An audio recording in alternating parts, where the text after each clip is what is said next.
This is unbelievable. I can even see myself, but I can't. You see, this is the thing that drives me nuts. Every time I try to look at myself in the screen, I'm looking down at my screen instead of at the camera, whereas where I should be looking if I want to see myself. But I still don't see myself. I just see a camera. But I'm imagining that I'm seeing all you watching me, and we're about to get started tonight. We're going to go early, man. You know what?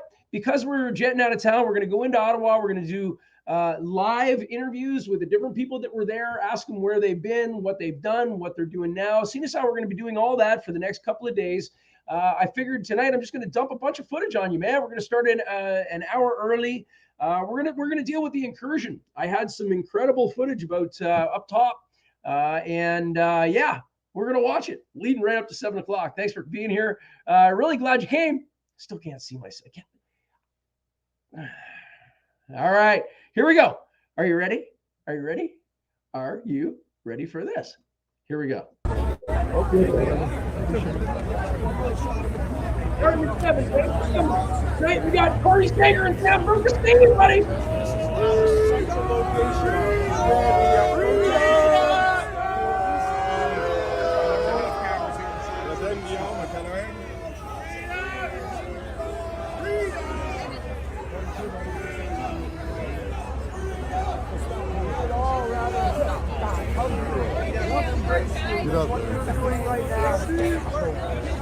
We would all rather do that. And you guys are taking orders from people.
Canada! Yeah, your turn. Yeah, can you guys sing it now? Okay, ready on three. One, two, three, sing with your heart. It's not against anybody. Just sing the song. I'm gonna see if we guys can get you guys an angle on this. Excuse me.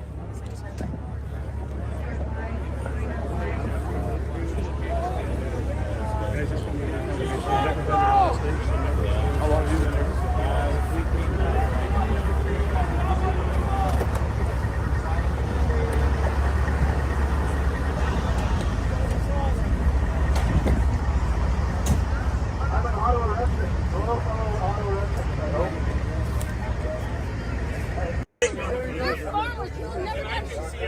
Stay outside with people, man. These are farmers. They're supposed to be They've serving never us. been in trouble doing A bunch their of lives. political people. They're farmers. They've never been in trouble doing their lives. You get paid, right? The whole world's watching you guys. The whole world.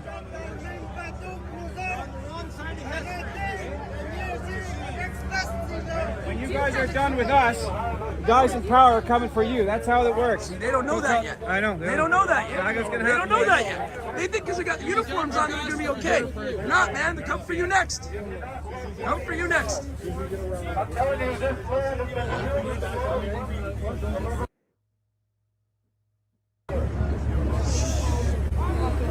If they back you up against something, they're going to hurt you.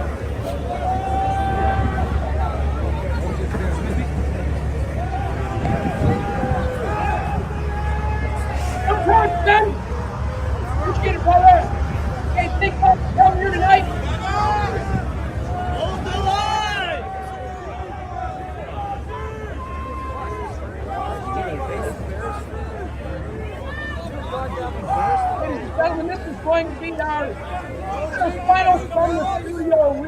recording of the Convoy 2022. We're going to be doing it live for the next couple of days in Ottawa with the actual people as it happens 2 years later to the day. So we hope you're going to tune in for us tonight. Tonight we've got a special guest there. Corey says it's after the food. I'm with the food. Watching you, brother. Whole time. We've been watching you. Thanks, buddy. Whole time. Appreciate it. You're our eyes here. Thank you. Now you're watching me, watching you. Yes, sir, buddy. You're a hero here. Good to see you, You're buddy. bringing Thank out you. the truth. Thank you. Everybody's watching you. Thank you. From the main sound stage here, so I can give you an early shot. I'm just looking up by here, that's the main sound stage, and these Like this. I'm not. We gotta watch. I'm sure you're well aware that if they come up really back, then we're fucked. I'm just worried about the back. Clean the lens here, guys.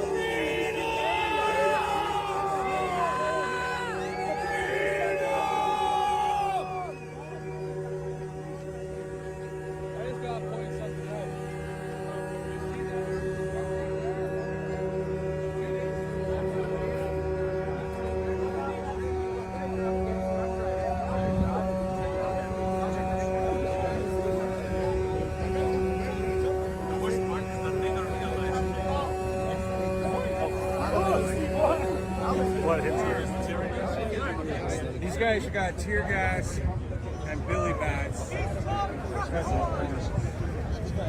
Amen. Because of the message the horn carries.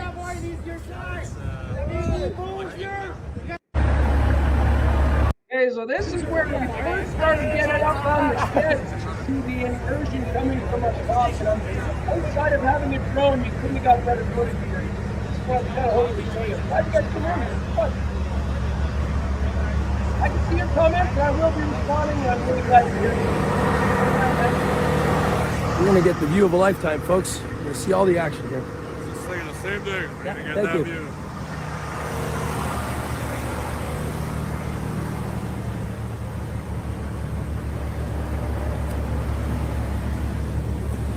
Very dangerous, it's at your own risk. You know you could be arrested with me. Got it, buddy. Thank you, Dana. Appreciate it, buddy. No, it's very dangerous, eh? It's at your own risk.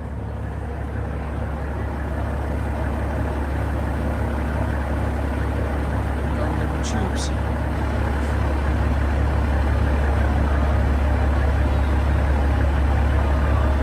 I disagree with people. I guess I agree.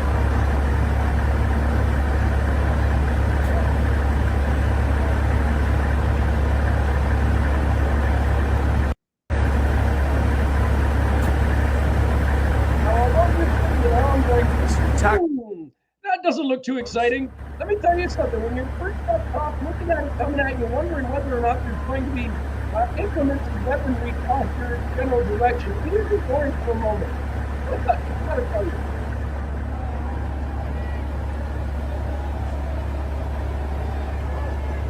All of us believing that we were doing the right thing, and now we've been vindicated.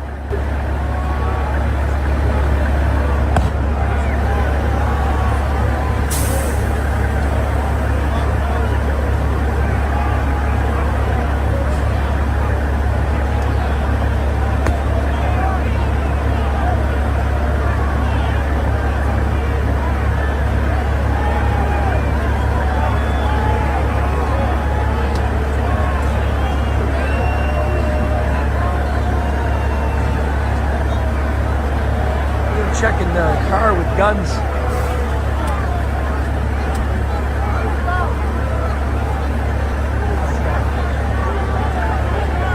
Maybe not.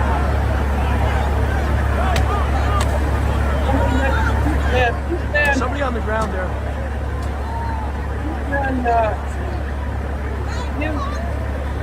On this video, you've seen him getting arrested. right where this shot is being taken. I'll point it out when it comes. I'm not Resting somebody back there. You can see they got somebody down.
Now, right here.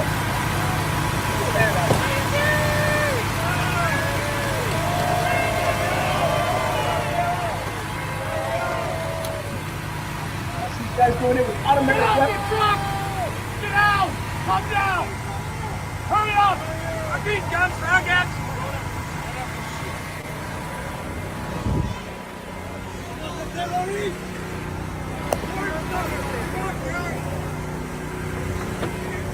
Can you hold this for a second?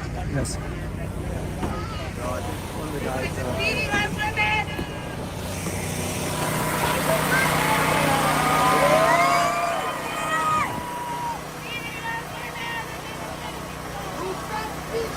That's two men getting arrested right there.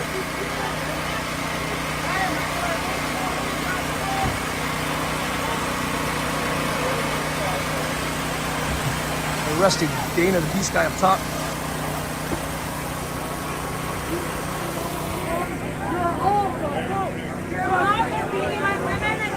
Tear gas over there.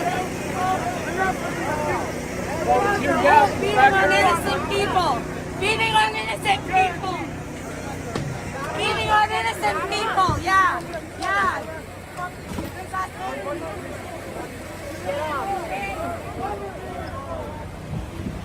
Fucking shameful. Do you have children? Hope you feel good about telling your children.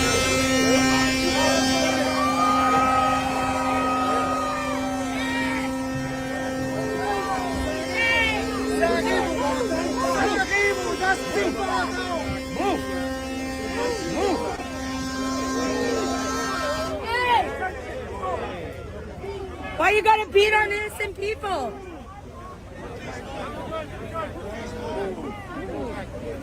I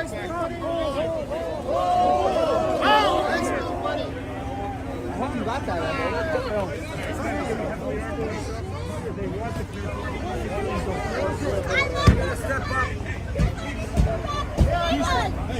The fucking door's unlocked, he's still smashing windows.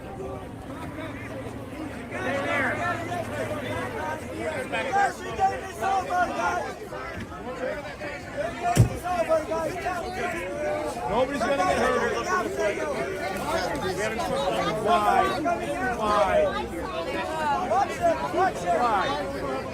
Why are you escalating? Shame! Come on, guys.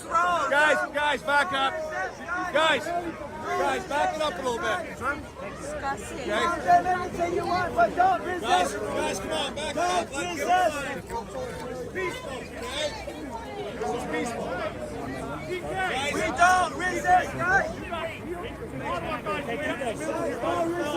I don't want problem, okay? I don't want problem. Perfect. I did it just for my kids, okay? Guys, don't resist. Go back. I respect it.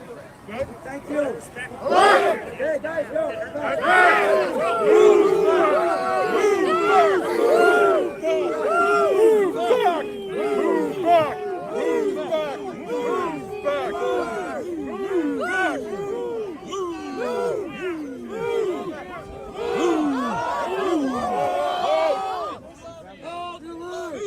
Ask yourselves, have you guys seen any actual violence here? Have you seen any footage of violence?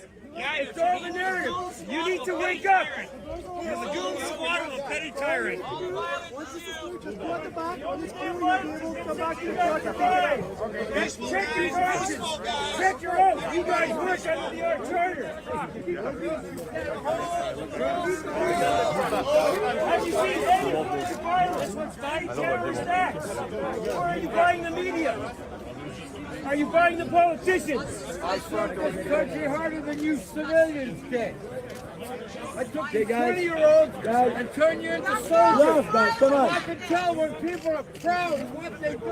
I don't see any pride in any of you. Smoke at the back. Thank you. There's a dog in there? No resisting, guys. You back up when they say Anyone else? we're going to win. If you back up, you win. If you resist, you lose. Don't let them do that. Okay? Let's truck back That here. is a joke. Let the live them with these guys after. Just go home.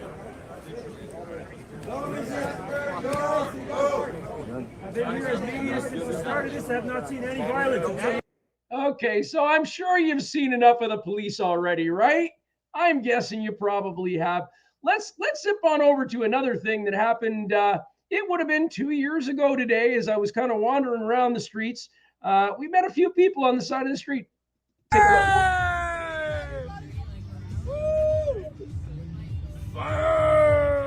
look. Touch screens, man. You're rocking out tonight, eh, bro? I'm doing Let's it. do a high five there, bam! High five. Live five, bam! Cross the streams, cross the streams. Hey man, how do people find your footage? Where? Where do they find your footage? Freedom for us all! Freedom for Us All. Yep. That's on YouTube? No, Facebook, buddy, Facebook. Freedom for Us All on Facebook. That's a Yeah. whole bunch of F's. Yeah, freedom for us all! Yeah. You guys touch screens, man. We did, man. We're an equal screen opportunists. I don't want to point out that guy over there. You might recognize him. I think he's trying to stay incognito. How you doing, buddy? Hi. Come on. I like your spill kit. You got your spill kit on. You got your Well, yeah. Elrod ready. We do understand. We just got footage from about 18 minutes up from here that there's a big buildup of troops at what was the place called? Infinity something? Infinity Convention Center. Infinity Convention Center. It's about 18 minutes away. Maybe we should go check it out. I think that wouldn't be a bad idea. We're just going to go to the perimeters and see if there's any buildup of. There's not. Well, They're that's. gonna come in. They're gonna come in a wave. Did you hear that? Did you hear that? Did you just watch that footage? And did you hear that? He called it exactly right. They're going to come in like a wave. Okay. They're not gonna do anything. All right. Well, we're keeping our eyes out, and there's been different reports that tonight might be a night. I don't know. I can't. Here's the thing. I can't see them allowing us to continue because every weekend we're almost doubling in size. They have no choice. They have no choice. We're exercising our right of freedom of speech, freedom of assembly, freedom of protest. Under the Emergency Act, there are provisions in place that as long as you're fighting or not fighting. Okay, now I know you're all going to sit there and go, well. You know, at this time we had no idea, and but But I'll tell you that they're going to come in a wave. Come on.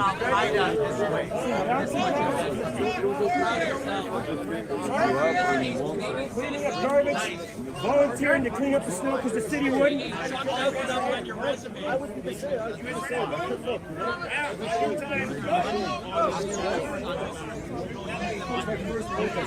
Doing your job. Y'all getting paid, right? We don't get paid.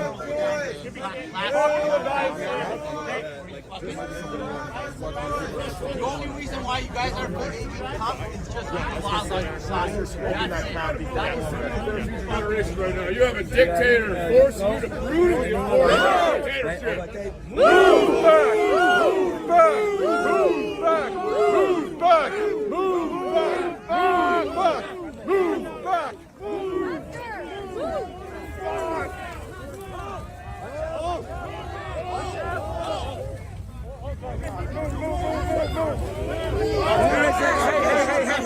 Relax. Get her out. Come on, everyone, get her out. Come on. Get her out. Deal with it.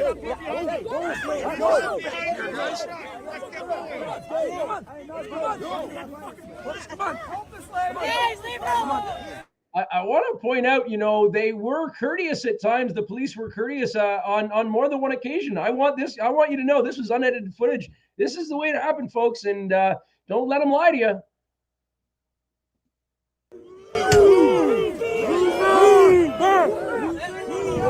Come. Thank you.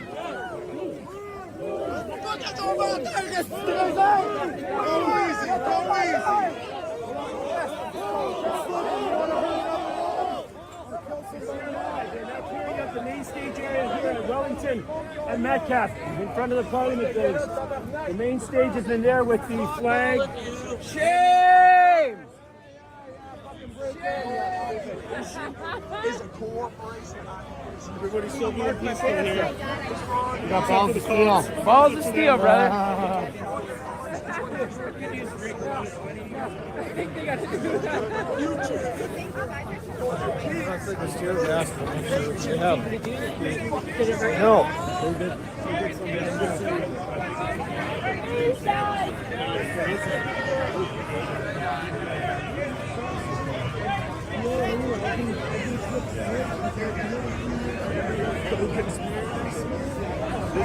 These are the co-conspirators. Sold their soul. Oh, fucking guy. Look at that.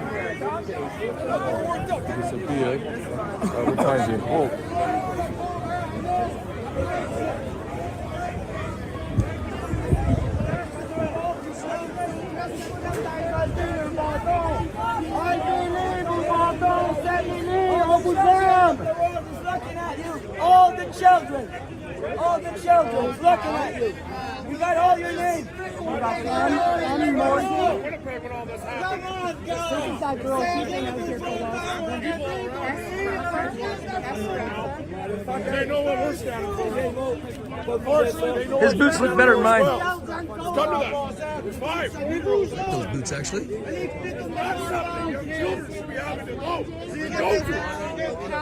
The world is watching you right now. One great thing about this. How are you? All the warriors are on the front line. We're standing here. How dare you laugh at us? No violence, guys. No violence. You guys going to be winning. You got no violence in your mouth. Let's be calm. Love. Did you catch that guy? He's saying no violence, no violence. That means no violence in your mouth. What a smart guy. If it doesn't come out of your mouth, it ain't going to come out your fist. Well, that's not really. If we're cautious with our tongue, we got to be cautious. That guy's great. I guess that you can hear what I'm saying. Love. Please. To see whether they pull Trudeau. Nobody's leaving you. This guy that has been known to be a pedophile. Every one of you should be ashamed of yourself. You swore an oath. Keep it. It has always been peaceful. peaceful, guys. We've been here since the beginning. Never seen any violence. The terrorizing of citizens, garbage. Mainstream media and politicization of a situation with kids in bounty castles. At 10 o'clock at night, dancing. Go check the footage. You will not find any form of violence. That's how it's going to come. Because of these guys. They will literally get on their knees and Remember your oath. Last time you guys arrested somebody for sexual assault of a child, how much time did they spend in jail? How much? How much? Literally, how much time did they spend in jail? Maybe like a year at the most. At the most. You guys can get in trouble for how you educate your own kids. That's what happens. As for Brian Peckford. Freedom! No one has any compassion for elderly women in this crew? Wow, that's awesome. That's what I'm saying right here. Women leaders. People that abuse women should be in jail. It's crazy, isn't it, Jim? Coming in peaceful protesters with families. It's kind of sad, actually. Yeah, quite sad. I don't know how these people are going to sleep at night. You got a paycheck. Kids aren't going to starve. Is it worth the paycheck? It's good when your kids don't starve. Good when you pay your mortgage. It's always a good thing. These guys can't, but at least you guys can, which is good. Good to pay your mortgage. Yeah, good to provide for your family. Doesn't have to be at the expense of the Canadian citizens, mind you, but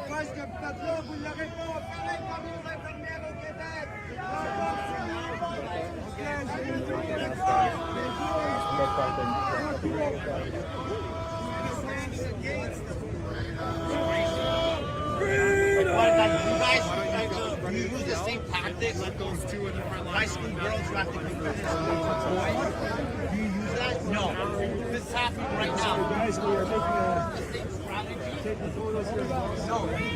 we are we got homelessness, but we also have officers of the law that get paid.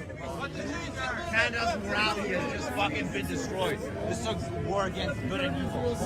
There's Sergeant Brown. Has nothing. Sergeant Brown. Your Prime Minister literally got in his knees. He got on his knees against you guys. He got on his knees and said, all of you guys are scumbags. He said, 1889, badge number 1889, Sergeant Paul Brown stood up for his family and his community. 1889 is the badge number, Sergeant Paul Brown.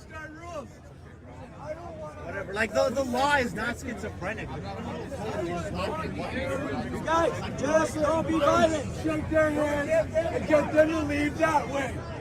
Goddamn, we respect you. You can just talk to us. Tu veux juste parler avec nous. The trucks are moving, so guys, just come down, please. Everybody's clear. Everybody's up. No violence, no. Sniper's up on the roof. You can see the gun there. Sniper just left from a roof. Another sniper's up on the Canada building there. They're powered because they have arms on now. Tout le monde bouge. Ça, c'est dans l'histoire. Freedom!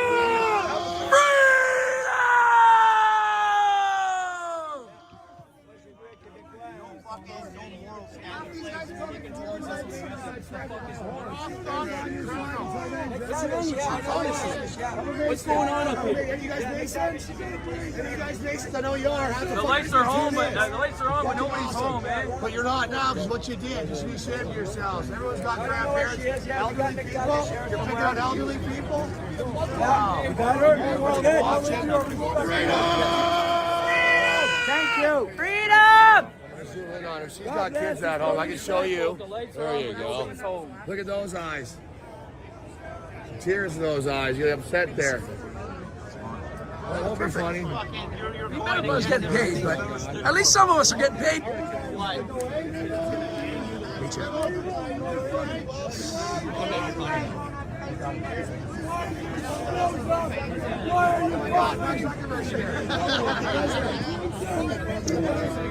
Twist ties and guns and tasers and restraint devices, pepper spray. Everybody's watching what you're doing right Negotiation ain't a thing, eh? In Canada, they just tell you what to do, and we're supposed to listen. Yeah? Good thing you guys are listening. Kicking the streets. Kicking all the people off the streets. Good Canadians come here to peacefully protest, who are not getting paid, who threaten to lose their livelihood, here for their kids. I'm glad you guys are here for your kids too. You don't fucking deserve. You think it's funny? Did you serve? Oh yeah? Who'd you serve with? What unit? The police? Oh yeah, this Gestapo? That's not serving, bro. 2011 in Toronto. You didn't fucking serve, otherwise you didn't even go to jail. You got released about a year ago. Got officers' wife. They didn't find out. We're standing, they know where you're standing. The one nice thing is the strong kids we're raising.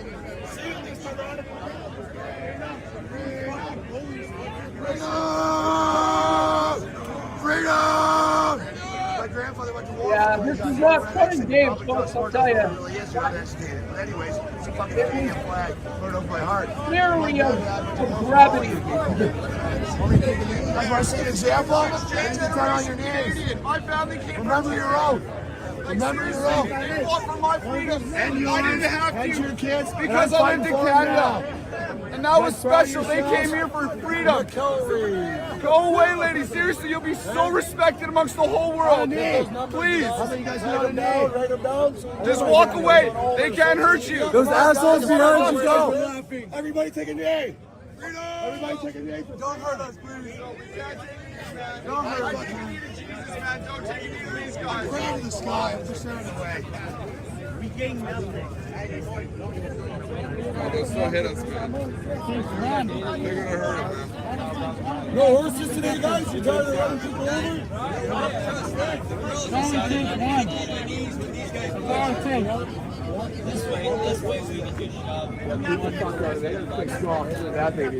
Take this off so you can look at me in my eyes. It takes one of you guys to stand with us. It takes one of you guys to be with us, to make a difference on what happens today. You guys don't need to come in here with all this violence, all the tear gas, all the batons. It's not needed. It takes one of you guys to shake my hand. That's it. Only one of you guys to make a difference. One of you guys to take a stand. We need to stand together. We're all family at the end of the day. This is ridiculous, man. You guys know that. We are all family. We're all together. There's no reason because you guys have a badge and a gun, you guys are different than us. Honestly. We're all human beings. We all bleed red. The shit that's happening to We're us all is family. happening to them too. When they send their kids to school, One of their you grade guys. 6 teachers can fucking That's poison it. their minds and they have no control over I what fucking to love do you, about bro. it. I love you. Love you all. You're my favorite fucking cop in this force, brother. And I can tell you that much right now. And I told you yesterday, if anyone's gonna take me away, it's you. Stop to this, guys. Please. It takes one of you guys to make a difference. That's it. What a Only statement. one of you guys. Every one of you took a knee, and we took a knee right now. Let the media cover that we stand in solidarity with You realize Yeah, we create baby. world peace? You realize between you and us, we can kneel down and create world peace. You realize that? Do you realize that? Like, I don't want We can end it right now. Once you follow The whole world is like, Canada's going to go down as tyrannical or absolutely blissful. Let's do the peaceful route. Join us, the people, the ones you're supposed to serve.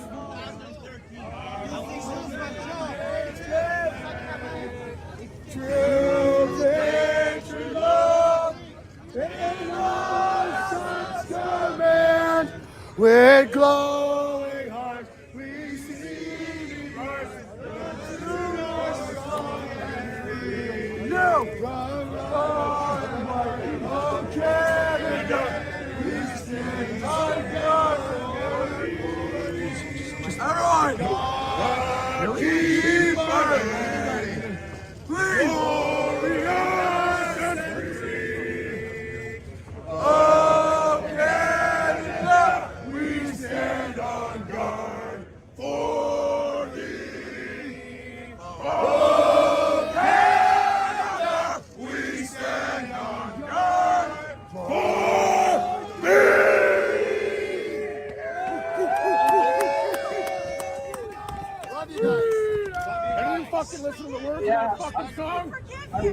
address what you're saying there about how this is a crazy thing that happened. Absolutely, I agree with you 100%.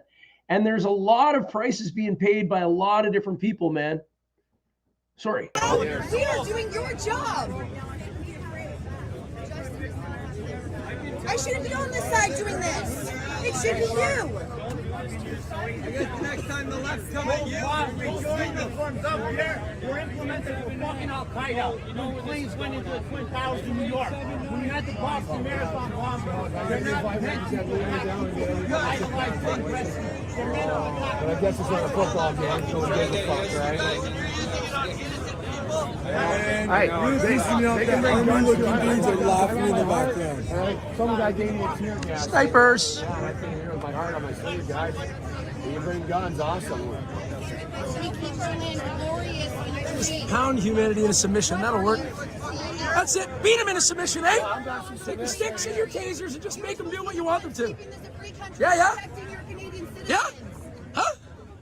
You wouldn't be standing here if you didn't get a paycheck and had a weapon. Never look at an officer again. It's the same way. You've lost all trust. How about do something for the people, man? We ain't got nothing. A lot of these people don't even have jobs anymore, man. You heard Jim. What he said. I'm just saying. I'm just saying. Bats down right now and stood with us. World peace. We need you guys. We need you. Evolving to what we truly are. Doesn't mean we'll get you, but we need you. The people of Canada need you. Just so you know. Whether it is or not, it's ours. Canadian citizens need you right now. Not to beat on them. My fucking child gets the choice to choose. I can't believe you're turning on your citizens. You're turning on your citizens. Raising our teens. You're turning on your citizens. And have to go to school to get You're serving politicians who give you a paycheck. That's what we should tell our girls. Politicians you get a have to go paycheck. here and you get a shot. What about the people? Penetrated to Huh? get what you want. What about the grandkids? How the fuck do you feel about that? I know I don't fucking feel good about it. Y'all got family members, I'm a man. fucking bed. This is the country you're leaving for your kids, right? Where you force your will and we all just run away. Sounds great. Sounds awesome. That old lady, she in the hospital still? Can we get a news on that old lady? The other person got checked.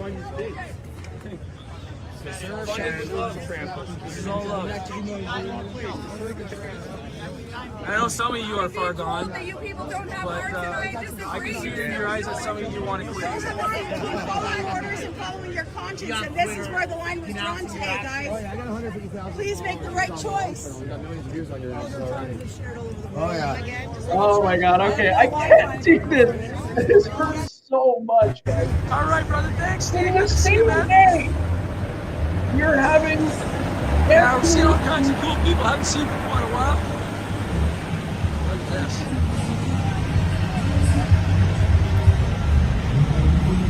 Food on barbecue. Okay, right around. Couple things. This weekend's gonna be a big one, folks. It's getting bigger and bigger and bigger every weekend. No, geez, you lucky, eh?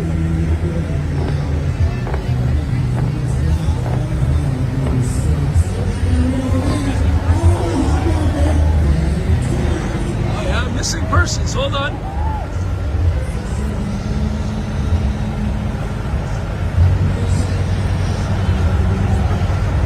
Hey guys, thanks so much for asking about the arrest. We're gonna get you as far down as the next blockade. That'll take us right from the steps of Parliament to the next blockade. Oh, here we You go. guys will have a good feel. What's Back there. You go.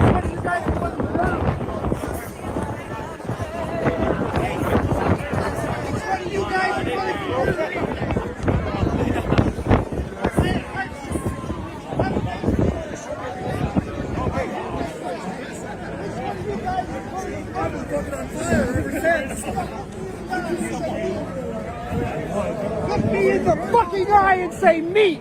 Settle down, we're peaceful. You can say your piece calmly.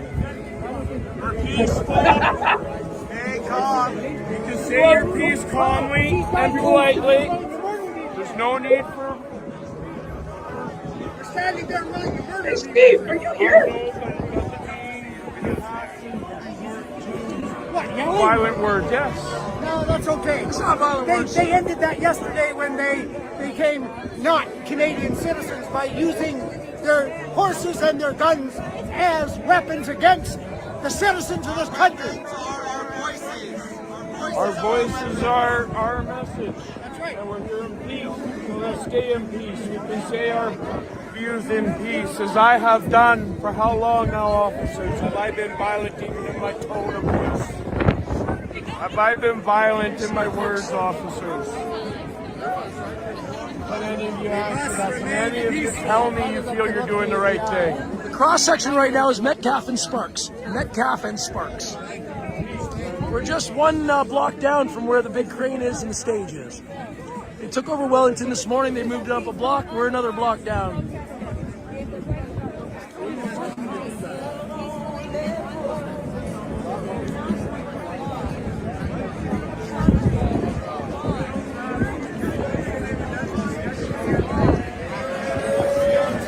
You need to go back and read the Police Services Act. Reread your oath that you took. Your ancestors are turning in their graves right now. They gave their lives. I'm sorry, Mr. And good night. As you stand here and help our local government with the way on these rights. Your ancestors are turning in their graves. They are no longer proud of it.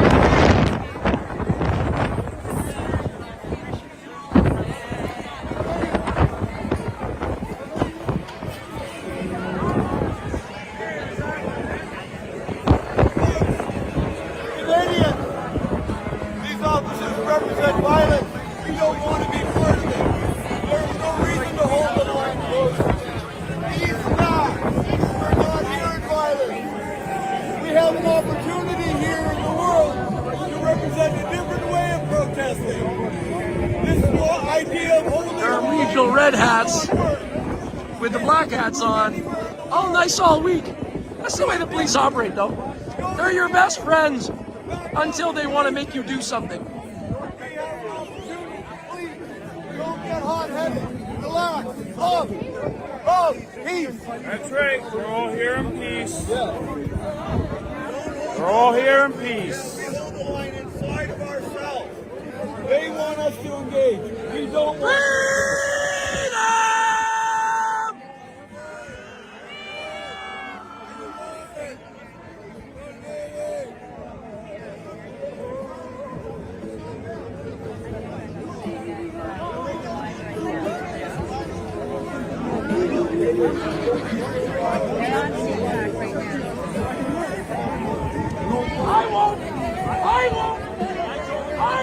I second that.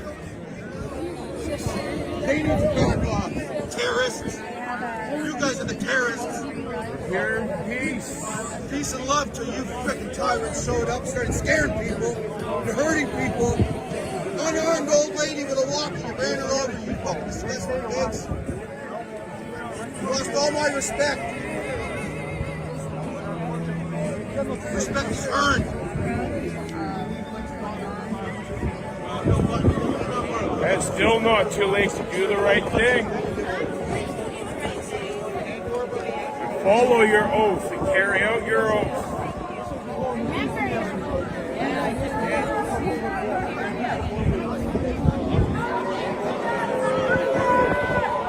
Yeah, well, if they take me out, they take me out. I couldn't care less.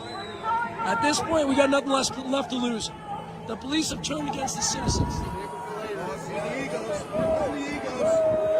Big boy! Big boy! Ah, big boy! Big bullies in the back. Big bullies in the back. Guess what? We got big boys too. Stay calm, guys.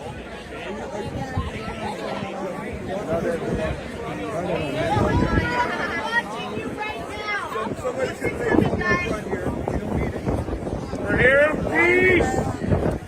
We're here in peace. Peace and love. Peace and love. We are not the aggressors. We do not condone violence. The guy with the umbrella on his head or the guy with the helmet? You guys are fucked. We're here in peace. Disgusting. Peace. Unarmed. Open-handed peace is how we are here. Love you. Kind of authority.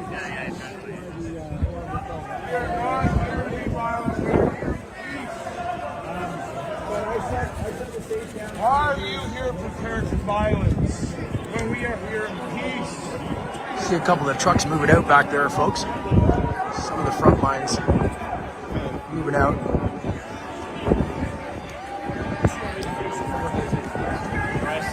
The world is watching you guys embarrass us. Yeah, I'm gonna go see And the rest of the world.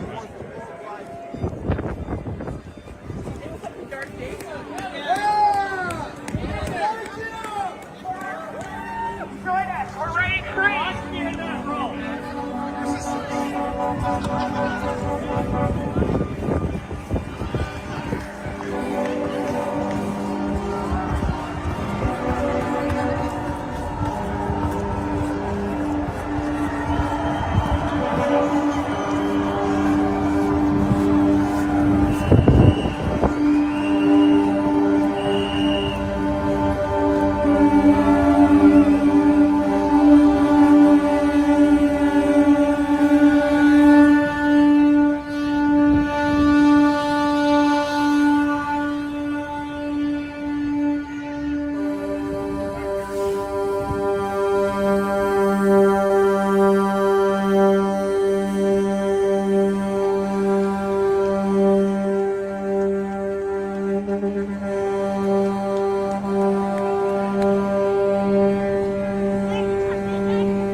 I didn't touch you.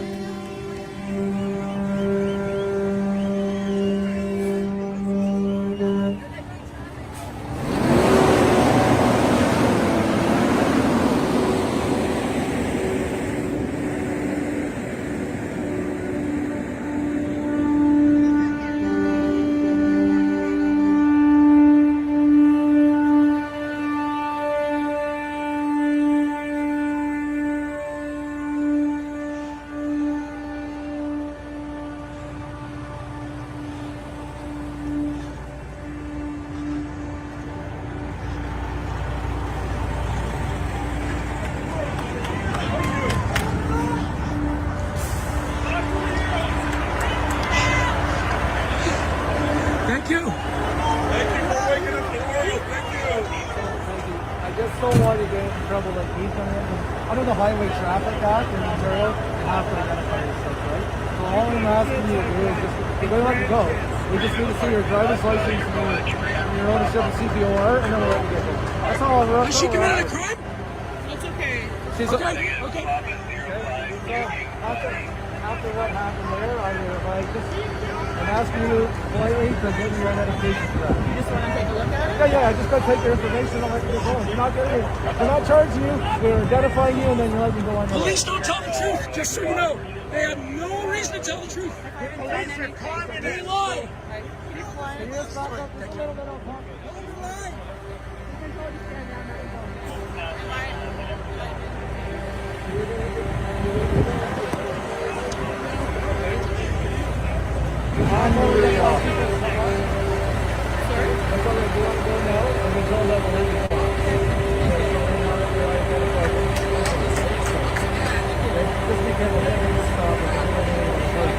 I'm not here to hurt anyone.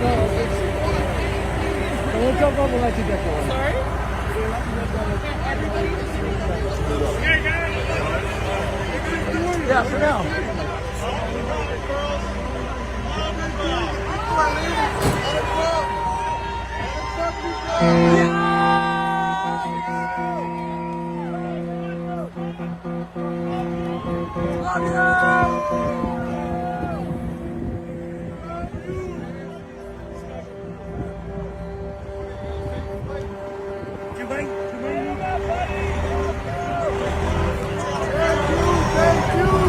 Yeah, thank you.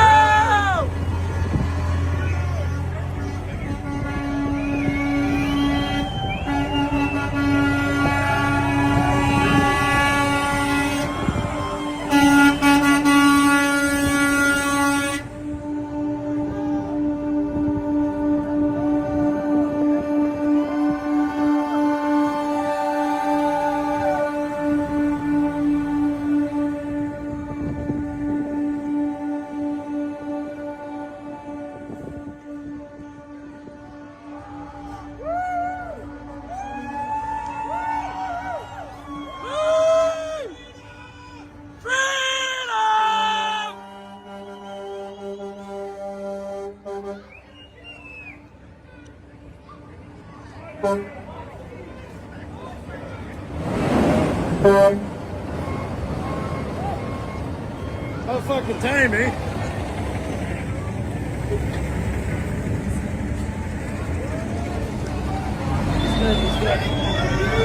Thank you!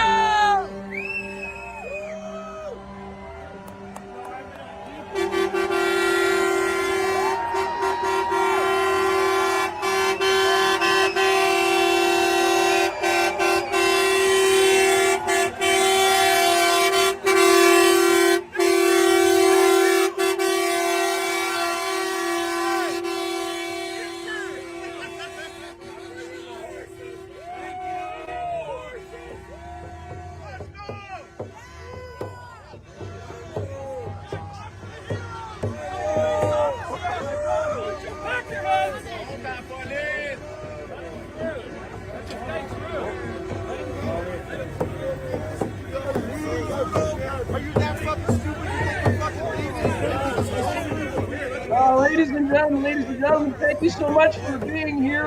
And you're on time. I was a little bit early, but I'm glad that you're here. I have another really great friend here, too. Oh, what the hell was that incursion? You see this? We've gotten ourselves into trouble here tonight. We haven't even started. Steve, how are you, buddy? I'm doing great, Jim. Can you hear me? I can. So I've seen Great. you sleep. I've seen you sleep in more small spaces in cold situations than anybody else on the planet, brother. I got to tell you. Well, I'll tell you, I woke up this morning there. I ran out of heat in my propane fireplace here, and it was quite nippy here this morning. Oh, no. Oh, yeah, we got it fixed, though. All right, brother. All right. So Steve and I have seen each other at many different events in and around Ontario. And he was kindly regarded as the Papa Smurf for a period of time. Was a nickname. He got Santa Claus. Sambuca Steve was another. But I've come to know him as one of the most down to earth, patriotic Canadians on the good land here. So welcome, Steve. Well, I appreciate that. I'm just trying to get my blood pressure down here after watching the video on the front line. I'm so sorry to do that. I felt the same, so I had to switch gears a little bit because it's amazing how irrational you act when your emotions are fully engaged, especially when there's some kind of injustice or something going on. And anyway, that's the way I feel sometimes. Oh, exactly. Yeah, buddy. So talk to me, Steve. Where do you hail from? Let's do a little introduction here. Tell everybody who you are, man. Well, I'm from Trenton, Ontario. Been there most of my life, but except I've done a lot of traveling and lived up in the Kingston area doing security there for about 4 or 5 years, and then I still there. All right, brother. All right. Now, you've been in and around the freedom thing for several years now. Can you tell us a little bit about 2018? Since 2018. 2018, when Trudeau gave that $10 million to that terrorist. He gave $10 million to a terrorist. Yeah, back in 2018 there, and ever since then I've been hounding Trudeau about it and getting myself in trouble for it, a bunch of other shit. Steve, what are you doing, old guy? Sorry, Steve. Are you still there? Hey, brother, can you disconnect and connect again? I'm going to see if I can pull you in here again, okay? Hold on, let's just... Gone. Oh, there you go. Are you good now? I can't hear you, buddy. No écoutez, no écoutez. All right, man.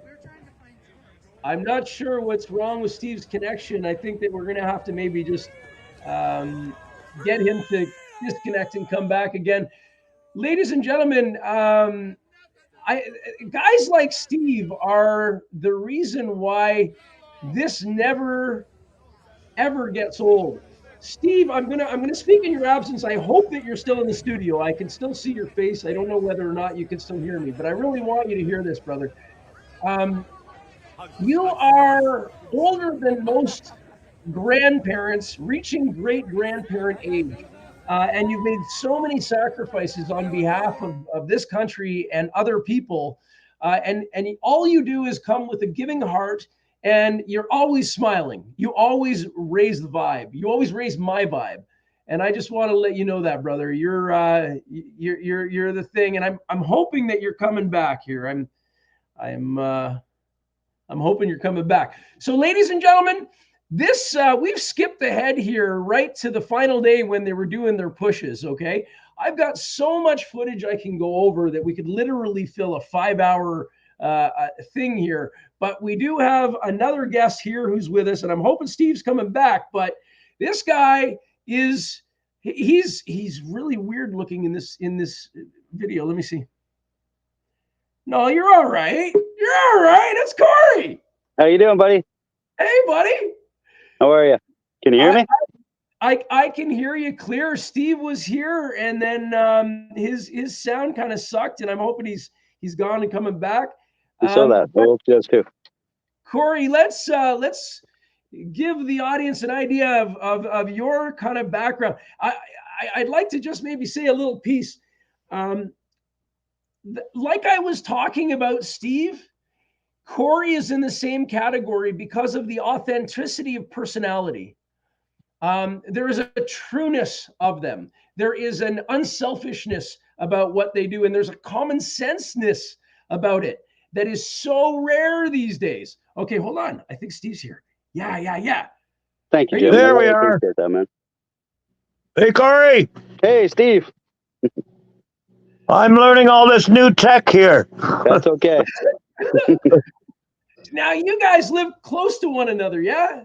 Yeah. I live in between Trenton and Belleville, so I run rallies in Belleville right now. I was running them in Trenton at the beginning of all this, and that's how Steve and I kind of bumped into each other. Okay. When you say run rallies, that means like you go out in the streets with signs and stuff like that? Yes, indeed. Yeah, we started at the beginning of the pandemic.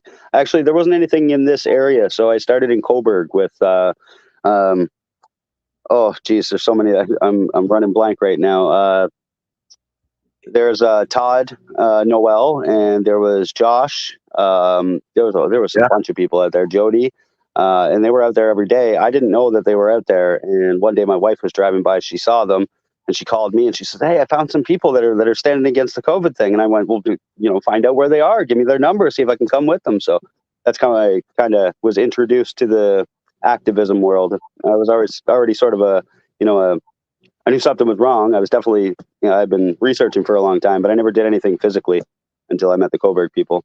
And then once I did that for a few weeks, I decided, Trenton doesn't have anything. That's where I live. I'd better open something up there. So I started rallies there. So this idea of starting a rally, it sounds like a lot of work. It sounds like a lot of ostracism. It sounds like a lot of inconvenience. Why does one do such a thing? Well, it was definitely intense in the beginning. That's for sure. There weren't very many people who agreed with us. That's for sure. So yeah, there was a lot of ostracizing. I think that mainly because I know that at that time, especially, there are very few people who are really looking at, the broad spectrum of the way things are and the way we're moving ahead in society and all that kind of stuff. And I seen this as sort of like, because I had been researching, I seen this, the COVID thing. At first, I'm not going to lie, I was a little bit tricked by it. But once I had realized what was going on with numbers and things, I'm like, you know what, I think this is it. And sure enough, everybody else is screaming, "Hey, this is it." And I'm like, I guess this is it. So I kind of thought, if I don't go out there and at least go into my area the same way that these guys are in their area, nobody's going to find out. Nobody's going to know. And I'm not really the type of person to care what people say about me or if they ostracize me or whatever. If I feel what I'm doing is right in my heart, then, see you later, dude. Do what you want to do. But eventually you're going to come back here and say, "Wow, I checked out some of that stuff, and wow." Right. So, and sure enough, that's what happened. That's what happened with a lot of us. So turned out good. Yeah, for me, for sure. I've met more of the more down to earth, real human beings, Mhm. than I ever even thought I would have. Mhm. Uh, Steve, you included, brother. Yeah. Uh, hey, man. So, how often do you go out, Steve, and you, Corey? Do you go out and do take some kind of action towards, the freedom thing? How often does that happen for each of you? You go ahead, Steve, if you want. Well, I used to be quite regular there. What's that? Can you hear me? Yep, Yeah, I can hear you. Yeah, my internet here, it's not very good. Aw, Steve, man, I love you. I'm going to be passing through. I'm going to come and see you on the way, okay? Okay, sounds like a plan. Give me. I'm sorry, Steve. Hey, Steve, I love you, man. I love Okay, Steve. He's awesome. So we'll what talk. he was trying to say is, at the beginning of all this, when when the rallies were happening, I can't remember exactly how he found out about them or how I found Steve, but as soon as he found out about it, he was there and he stayed there. He was there every week. Sometimes we were doing 2 a week, and then eventually when we rolled into convoys, we were doing 4 a week, and Steve was there for 99% of it. Like, there was very few times he ever couldn't come, and it was usually just from a car problem or something. He was a very dedicated guy, very dedicated. Okay, now you say that, Corey, and I appreciate that. And I agree with everything you said. But you two are a dedicated guy. Like you're like a dad and stuff, right? Can you Yeah, can you yeah. tell us your family situation? Yeah, so I have 5 kids living in the house with me. It's pretty insane. There's 2 twin boys, 5 years old. I have a 10-year-old boy and 2 12-year-old girls, and they're twins as well. So life is pretty busy most of the time. Luckily, they're a pretty down to earth, understanding family. So when I haven't spent so much time away from them as I did in the beginning of all this, but when I did in the beginning, they were pretty understanding, and they tagged along for some of the safer stuff. There were some things I was really kind of weary about taking them around. People were, like you said, ostracizing, and you never knew when something was going to get violent. But if I felt they were safe, if there was a kids event or something, they were right there with me having fun. And I thank God for my family, to be honest with you, and my wife's good because she didn't leave me. Yeah, brother. Now, did you? How long did you, if at all, were you at the convoy?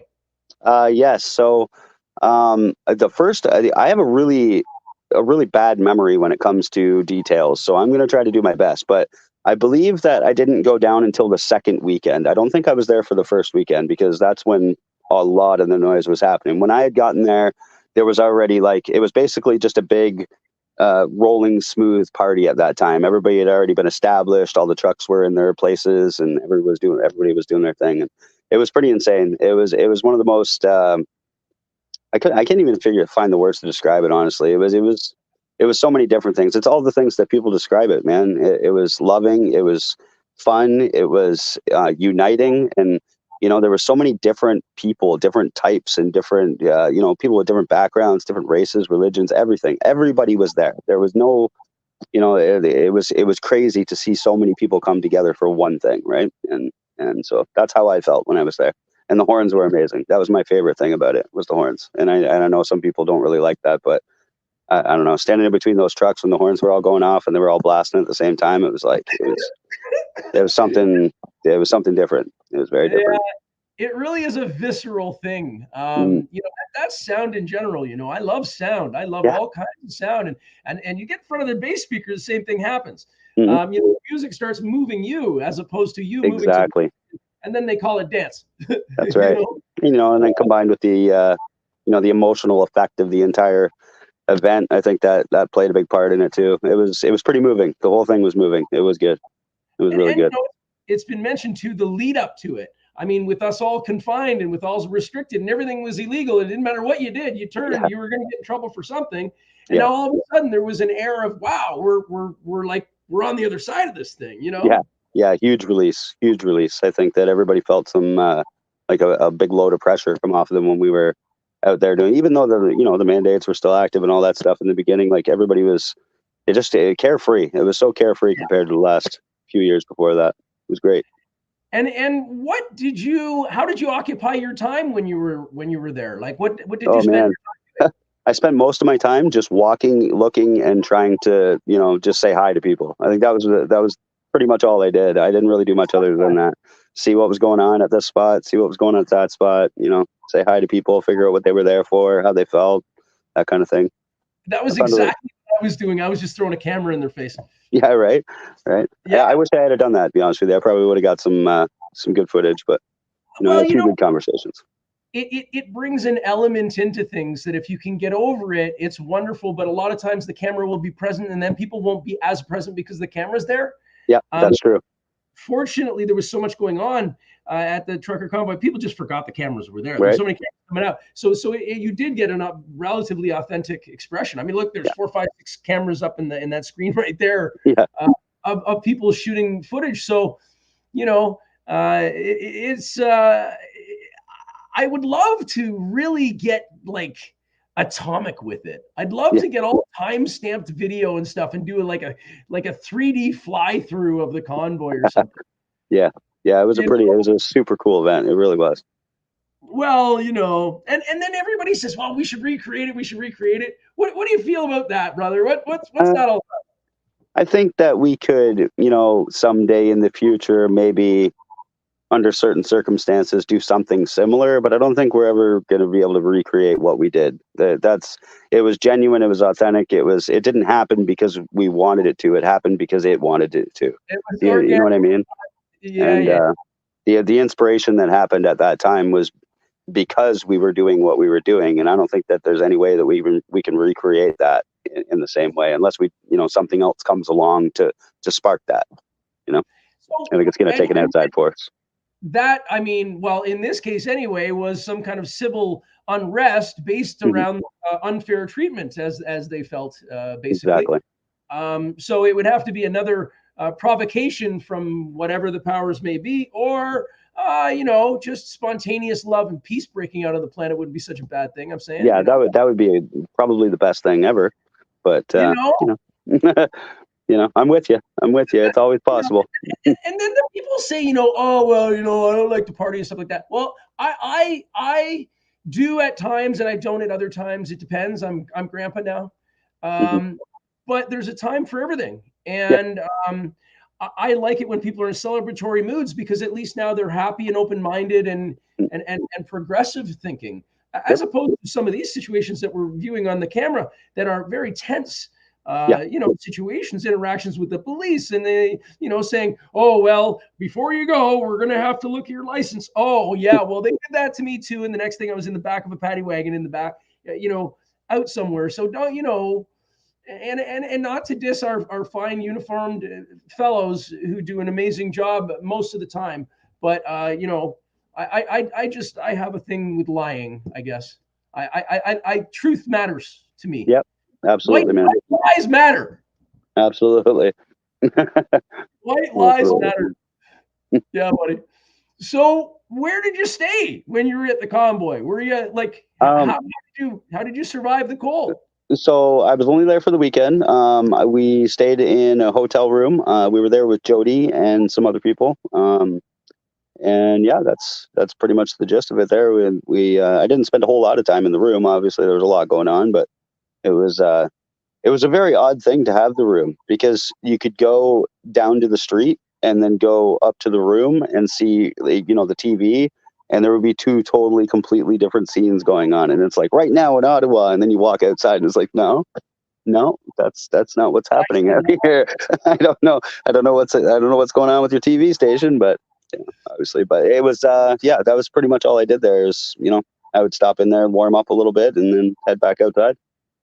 That was one of my favorite stories that came out of it. There was a couple of people who were watching the lives in one room, and their parents were watching the news in the other room. And when they compared notes, the parents said, "But why would the news lie?" And at that point, the scales fall off, and we start to realize that maybe there are people that are lying, and maybe there are people that don't have our best interests at heart. Not everybody. I mean, there's lots that do have our best interests at heart. We just have to be selective, Absolutely.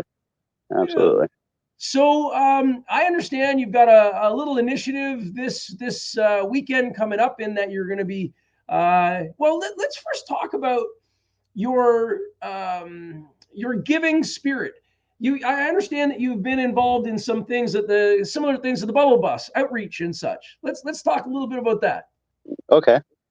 Well, what exactly did you want to talk about? What did you mean? Well, any time that I understand that you've helped the homeless, and that you've gathered, done drives and different things like that.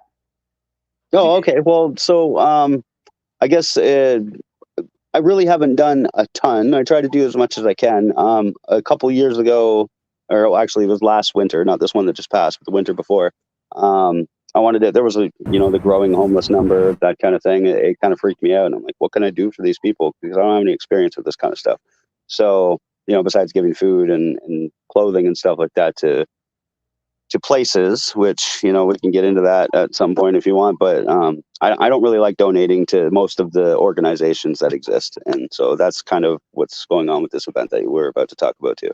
But basically, somebody mentioned thermal blankets to me, that they were a really good like a survival thing, and homeless people use them a lot for just keeping warm outside, right? So and keeping dry. They're really good for keeping dry.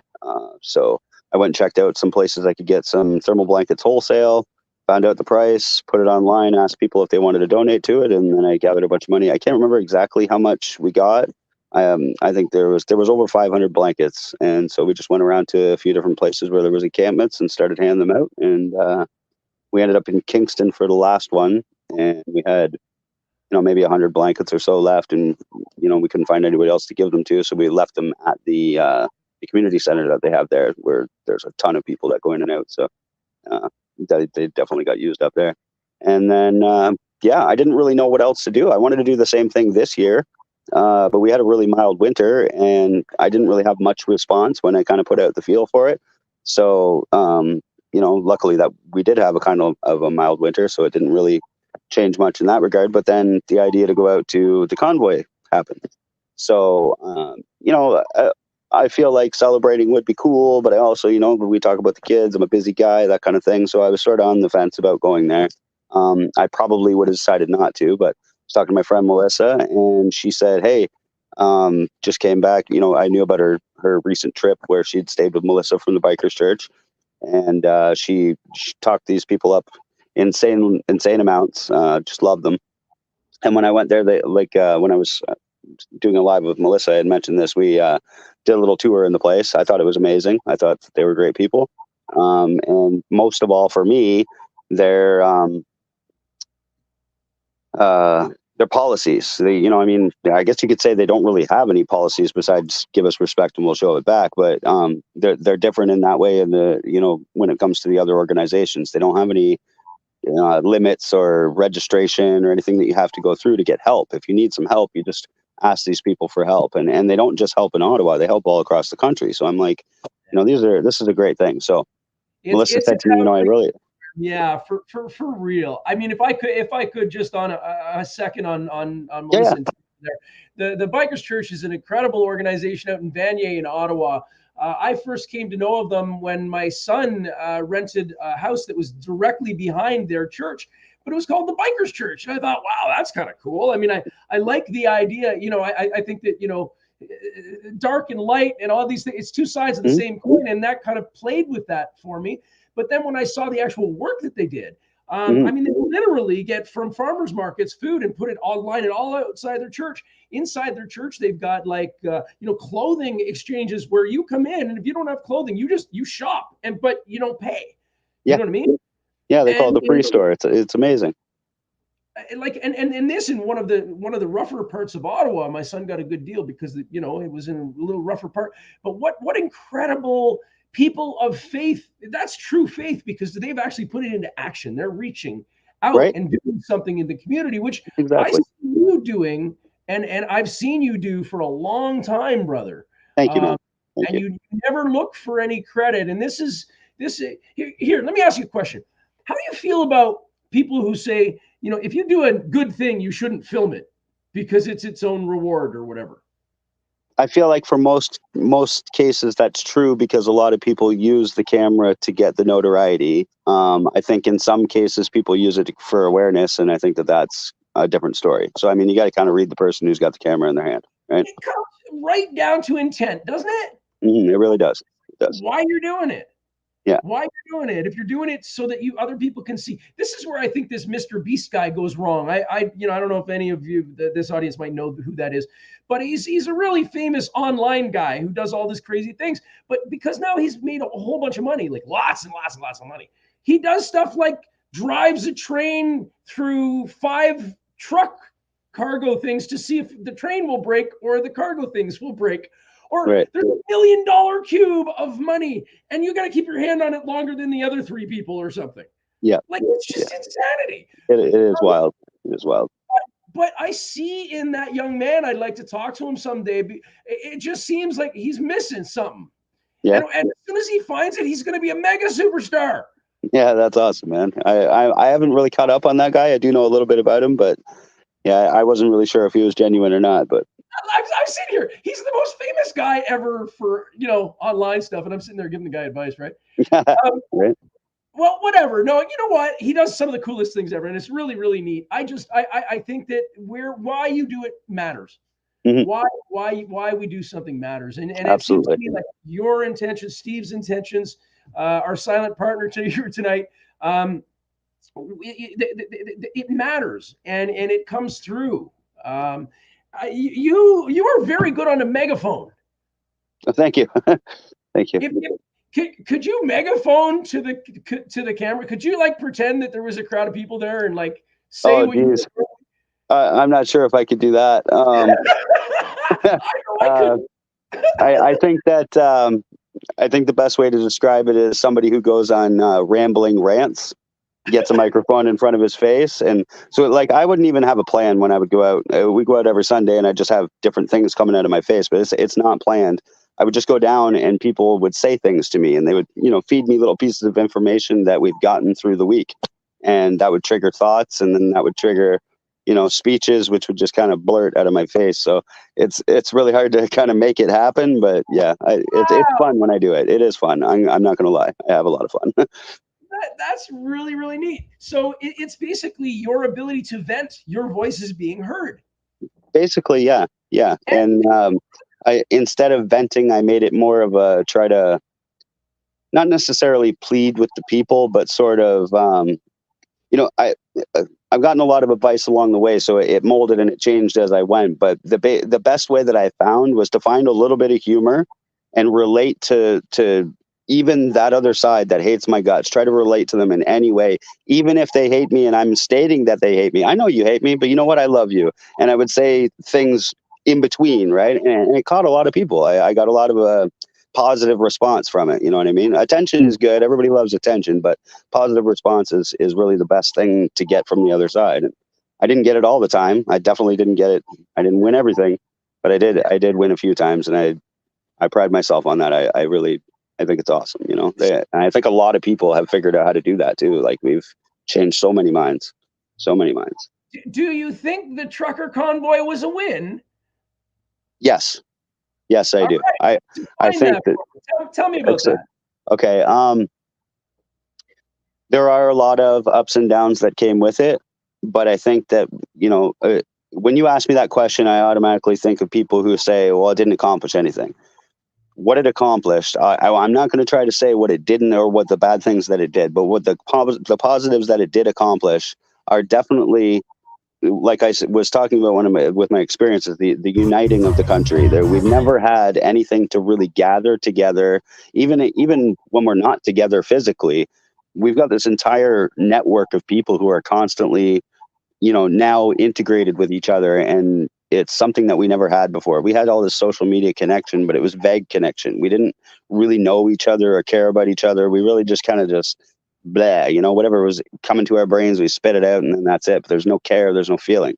We have this connection like across, I'm going to say more than 1 million people, definitely more than 1 million people stayed, and then at that time, I don't know the numbers. It's whatever. But from what I saw, and I looked down from those drone videos, and from what I know about everybody coming in over the amount of the weeks, some of them came back, some of them left, but there was a lot of switching. I'm going to say there was at least 2 to 3 million people that came in and out of Ottawa that weekend, or that for that week or a few weeks or whatever it was.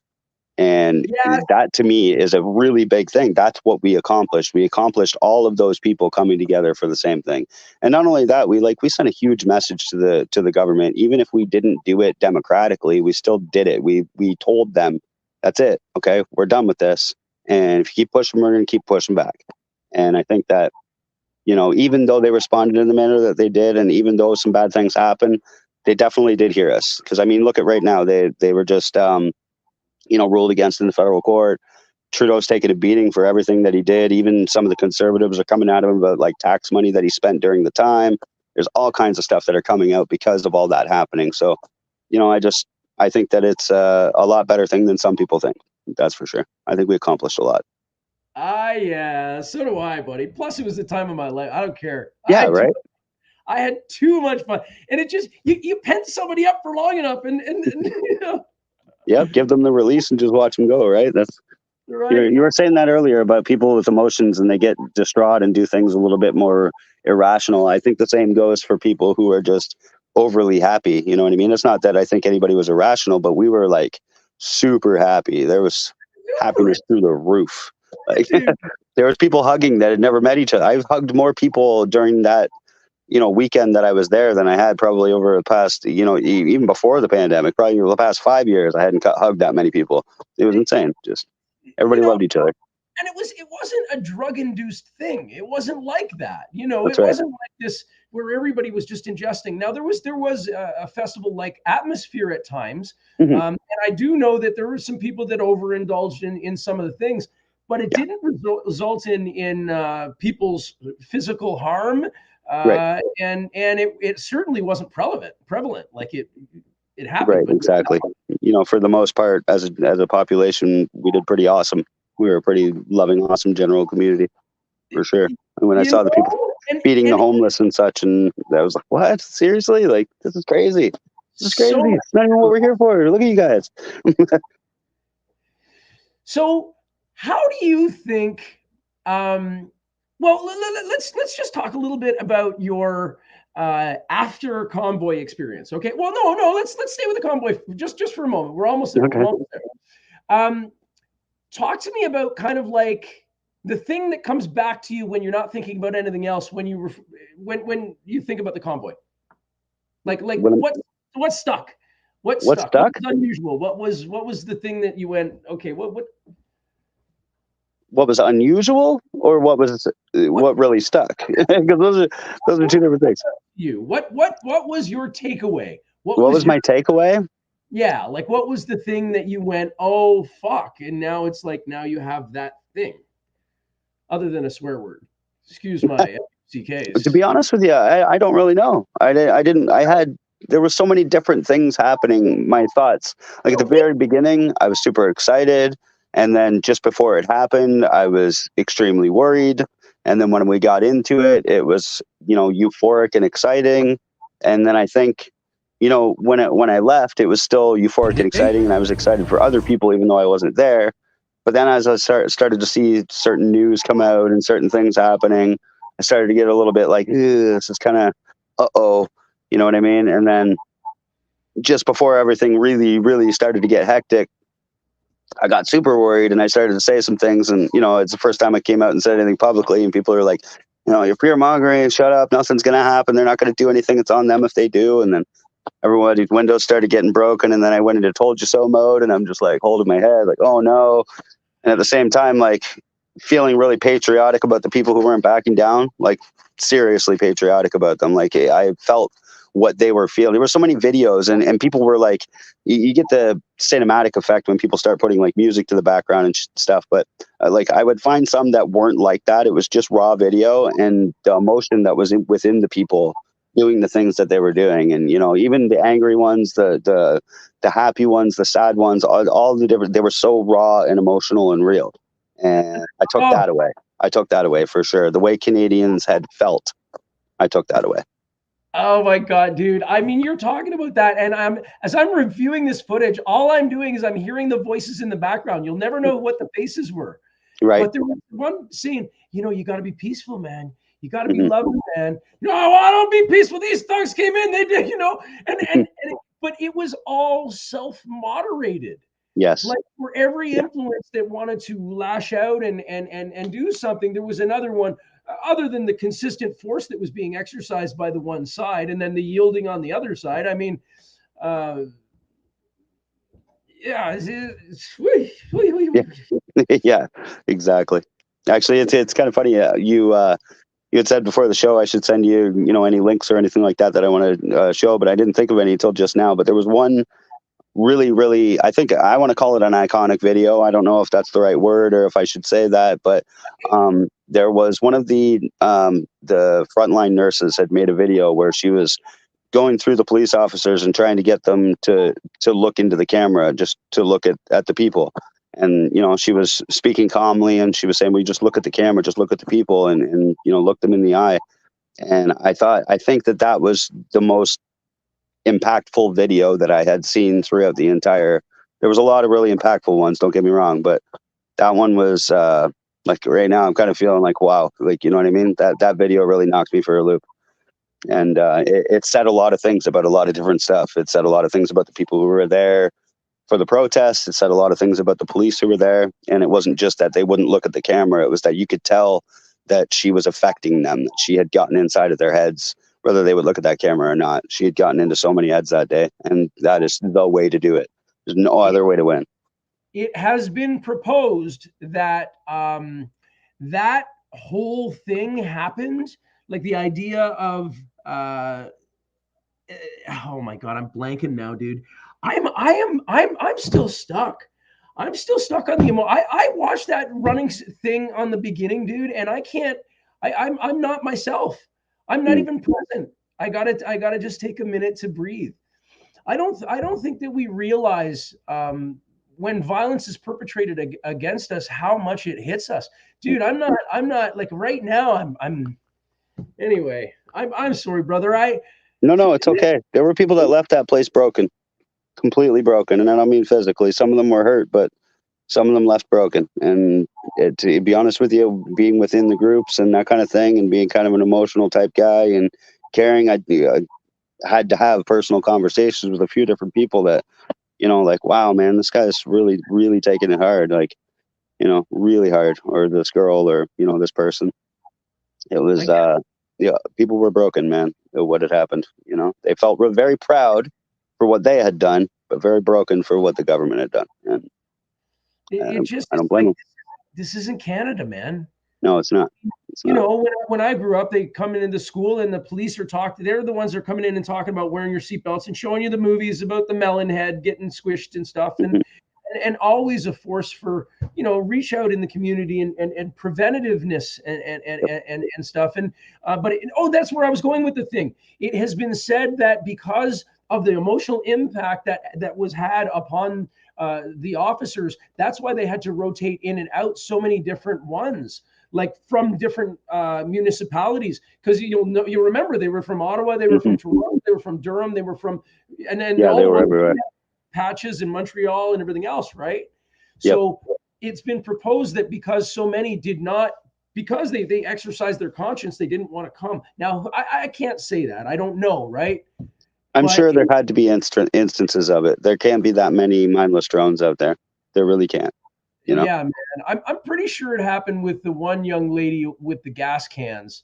When I caught her with the gas cans, the younger lady, you could see she was just on the verge of tears, and it didn't make me feel good to see that. But it made me hopeful. Mm-hmm. It made me hopeful. It really does. It does. It made me a little hopeful when I seen the frontline nurses video that I was talking about, because I could see, like I said, even though they wouldn't look at the camera, I could tell that they were just, I could see a little, you're about to tear up. I can see you. You know what's going on, So these nurses, when they came online, I got to tell you, man, I was so encouraged, because at that point in time, there was nobody Sergeant Paul Brown, 1889, badge number 1889, stood up as a police officer, didn't wear the mask, and tried to mediate some things over at Huff's gym. That was incredible. But I hadn't really heard of any of the doctors or any of those just yet. The nurses were kind of the first ones to come out. And my gosh, to think that the professionals who knew what they were doing and were taking care of the people were some of them were on side was very encouraging for me. Absolutely.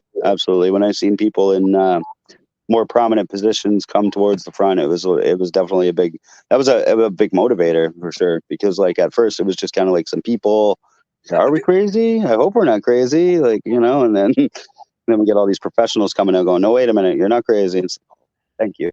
I thought I read that number right, but just you never know. And it's just it's tough when everything is against you and you're just you're focused on the wrong things. It's very, very difficult to have a good perspective of what can happen. And I can tell you, brother, in this whole thing, I felt very dark. I wouldn't express that too much, but I didn't know what was going to happen. I didn't know if the things were just going to get ratcheted up and up and up and up, and all of a sudden we're going to be in gulags. And I still don't, brother. I still don't know how that might roll out. I hear you.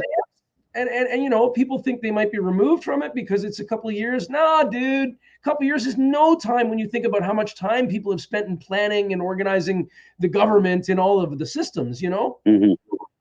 This is true. This is very true. I understand where you're coming from. I'd have to say, though, in terms of being in dark places and stuff like that, I hit it a couple of times. And I'm not going to lie, man, a couple of your bubble speeches pulled me out. I'm not lying. I'm not. You have a way of expressing to people what they need to have expressed at them at the time that they need it. You know what I mean? So I appreciate you for sure, and I think Canada appreciates you for that, because I see the love for you, man. Everybody loves you because you're genuine, man. You're one of the most genuine people in this movement. So I thank you. If I am, it's because I came from a phony place. I didn't know who I was, and I guess maybe I was trying to be something I wasn't or whatever. And then I just kind of got beyond the F zone, right? Like I got beyond it. I don't care anymore. It's like, okay, other people's opinions are none of my business. And when you get there, then you can kind of try to figure out who you are. And when you do things that are stupid, you berate yourself for a minute, and then you move on and hopefully learn it. And if you berate yourself over and over, that's no good either. Yeah, exactly. I don't know, man. Yeah, it's a weird thing. Thank you very much, brother. I don't take that coming from you. That's huge, man. I respect the heck out of everything that you've done and all the you're relentless, like relentless. So give me an idea. In a year, how many times will you go out on the corner and do your thing? Oh man, like I don't know, buddy. I couldn't tell you. Like I said, at first it was the once a week with Coburg, and that lasted probably about 6 weeks, maybe. And then I went to Trenton. I started doing that. And then my friend Lauren Godfrey started a Belleville rally while I was doing the Trenton one. And I was doing them on Saturdays, and he started his on Sundays. So I would go join him for his. So I was doing 2 a week for, probably, I don't know, another year or so. But then Trenton started to really die down. It's not really the type of place that people wanted to go. They wanted to go to Belleville is basically what happened. So we all kind of shipped ourselves over that way and started doing once a week in Belleville. Then the convoy started. And when the convoy started, before we had switched to Belleville, still doing Trenton and Belleville, and then the convoys had started, and that's how I ended up doing 4 a week for, I don't know, probably a couple of months, but I started to get really burnt out after a while. But I was doing Saturday and Sunday out on the street with the megaphone, and then I think it was Tuesday and Thursday, I'm pretty sure, we were doing convoys, just driving around town, and I have my megaphone at the sunroof because I can close my sunroof and pin my megaphone in there. So then I just pull it down like a CB and just yell messages at people while I'm driving. So that was pretty cool. We did that for a couple of months, and then it died back down to the two in Belleville and Trenton. Did that for maybe a couple more months, and then that started dying down. So we all shipped over to Belleville, and we're still out there every Sunday. There's a few Sundays we've missed lately. This past, I would say in 6 months we've missed probably 3 or 4 of them. Weather, sicknesses, things to do, going out of town, that kind of stuff. But mostly we're still out there. So. Dude, it's really admirable to me, because I have been out to some of these. I find it to be challenging. I find it, it's a lot of work. And I don't think I have mad respect. Well, I'm going to be honest. Like we don't really put. I think that some of the members put more work into it than I do. Really, it's more just like when we go down on Sundays. We hang out. We talk about the current events. We're talking about our lives. Because we're this is our getaway now. This is our place away from the craziness. We all relate to each other. We know what's going on with each other. So we're kind of like just a group of friends that sort of gather. And then if there is anything going on, then I can use that opportunity to yell, petitions, that kind of stuff. That's basically what I do now. If something's happening, I speak about it. If not, we hang. So it is pretty cool. This is a community outreach kind of thing. Like this is a new form of governance, if you will, in that you bring your ideas together with a smaller group of people. You decide what you want to do, and then you assign somebody to go make it happen, I guess. Is that kind of? Yeah. I mean, we have a couple of people who sort of just take their roles. Like we have one member named Jennifer. She's like automatically our printer person. If we need anything printed at all, she's like, I got it, And we've got Barry. He's like our town crier. He comes out with the druthers every week and just not every week, but whenever he can be there. So he does an event every week, but he's not always in Belleville. So that guy never misses a day either. He's pretty awesome, Barry is. But he goes up and down the street and just hands druthers out while we're out standing out there. People take them, he doesn't force it on anybody, but a lot of people do take them. And, we just have certain members that do certain things and it kind of flows together. Oh my God. So for those of you who don't know what druthers is, because I know many of our guests have mentioned it, and I'd like to just put a pitch out there for them now. Druthers.net. It's spelled same as truthers. If you were to think of the word truther, but exchange the T with a D, druthers.net. These guys do an independent magazine and have been doing it for years and years and years. And it's all publicly funded. There's no government funding coming in, and they talk about some segments of the population would say some of the most outlandish and crazy things, but basically it's uncensored. So you're going to get everything that they can't put in the newspapers. You're going to find in their newspaper. Great little article. And then they've got so many guys and team members that just go out like you guys go and help.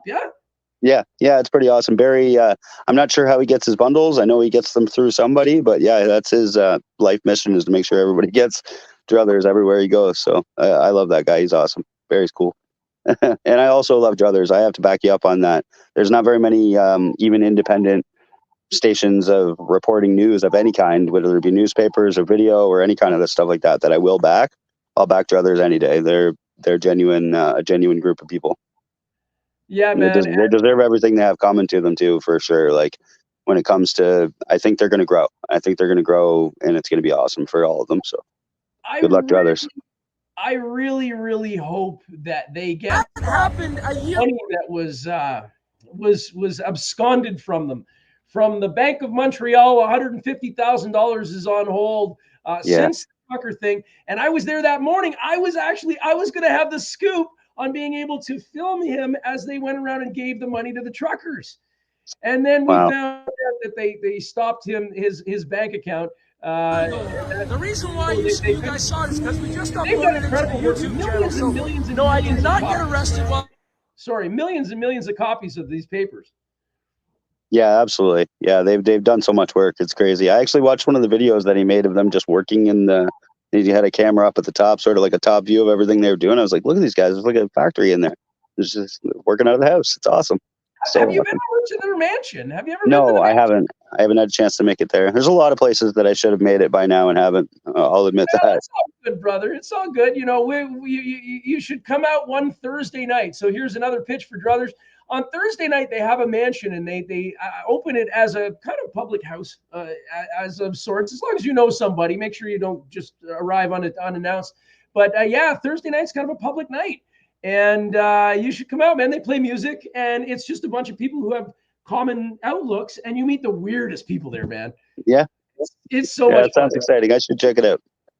Yeah, and the way they afford this mansion is they've got like 9 people living there or something. So they all split it up and they don't have to pay a bunch in rent, right? Yep. Very smart. Very smart. Kelly Hale, you know Kelly Hale. Kelly Hale. The Jack Tuesdays. Oh, okay. Yes. Yes. The restaurant. That's him there. And this is Peace Man. This is Oh, when okay. I first met Peace Man. You know, Dana? Yes. Yep. Yeah, this is when they first took us up the tower to look up the shed. So I just thought I'd let you know that. Yeah, that's pretty cool. It's a lot of really good footage, man. So much of it. It's it's and when you're taking it, you're not really aware of it from the watching it. Well, you are a little bit. Mm-hmm. You're trying to be cognizant of the situation, but you're also trying to think about what the people are looking at. So you want something to be pleasing and hopefully gentle on the eyes, and hopefully enough variety to keep them interested so they don't run away. And you know, difficult stuff to do. But this is raw stuff here. Let's just. I don't even know if the sound's good. I need to get up to 1,000 subscribers so I can live stream mobile from the top of the shed. I want to run like a 24-hour stream up there. Sounds great. So, what's your handle on YouTube? Live from the shed. Live from the shed. This is when he didn't have 1,000 subscribers, dude. This is when they were awesome. The antenna and stuff. And then they ended up just popping off. Their footage was like probably the most watched, I guess, or probably pretty close. Yeah, I'm on YouTube. Very well known. So, your friends, are all of your friends Freedom people? Like 850. So if I get to 1,000. I mean, yeah, pretty much now, due to the division of the country, pretty much. Yeah, I do have a few friends that lasted through it all, but they're, I never really did a whole lot of socializing before this, so so I've kind of just been quiet. Okay, give me your like synopsis on what the hell's going on in the state of the world. Okay, like give me your kind of conspiracy theory analysis of the way things are rolling out, where they could potentially go, and how we might avert it. Oh wow, that is a lot. Well, if it's too much, no. It's. I think I got to figure out where to start with that. I mean, I could talk for probably like 12 hours about the entire situation, but if I was to try and shorten it, I think that there are a lot of things happening right now that are supposed to, how do I put this? Okay, so we know that the agenda is behind schedule, and we know that's because there's so much pushing in all different directions, different ways. And just, non-compliance, people just not using certain things that they're giving us, that pushes them back. So that being said, we see like this ramp up of a whole bunch of crazy stuff that is supposed to scare the pants off you. And be honest with you, some of it scares me, I'm not going to lie. But we see a ramp up of that. Every time we start to know that we're winning a little bit, we see a ramp up of craziness. And then we all start to get panicky and we start to, sort of lose grip on what we were doing. We start to slack a little bit, and then that's when they come in and they go, gotcha, right?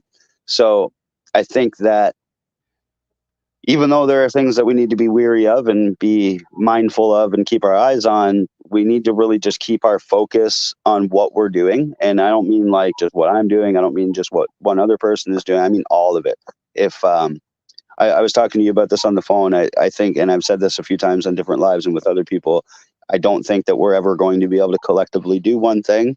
And therefore, with us all having our own interests and own angles and own skills, I think that if we all put our skills into wherever it is that we want to put our skills, collectively, with all of those angles, we will blow the agenda out of the water because we're already doing that without realizing it. That's how we got to this point. That's how we put them behind schedule. Right. So if we keep doing that and we keep gathering more people that are kind of like, there's no point. What do we do? What do we do? What do you want to do? Right. That's my question. What do you want to do? What do you think works out of all this stuff? Whatever that is, get involved in it some way, even if it's only like just a small little piece of it, even if it's just sharing that thing or, taking 20 minutes. It takes me about 20 minutes to share to about 100 groups. And I know a lot of people can't do that. You get banned. I try not to do it very often, so I don't get banned. But it takes about 20 minutes to do that. If you set that aside, even every other day, you can make something that usually gets 100 views, get 2,000 views. And so if everybody collectively does those little types of things, like just those little things, then we could really just put a hole in this whole thing and blow it away. And that's it could potentially go bad. We could potentially drop our gloves and just, take the hits and fall in the corner. But I really don't see us doing that at this point. There's too many angry, and I don't mean angry like furious people. I mean like just too many people that have had enough, and there's too many people asking questions on what to do. So I think that I don't think they're going to win. I really don't think so anymore. And the apocalyptic idea of, gulags and that kind of thing. I mean, it's always possible. Anything's possible. But I think that the only way that we're going to get to that point is if we really start to burn the country down. I think that's the only way that they can step in and do that, or that they would try to do that.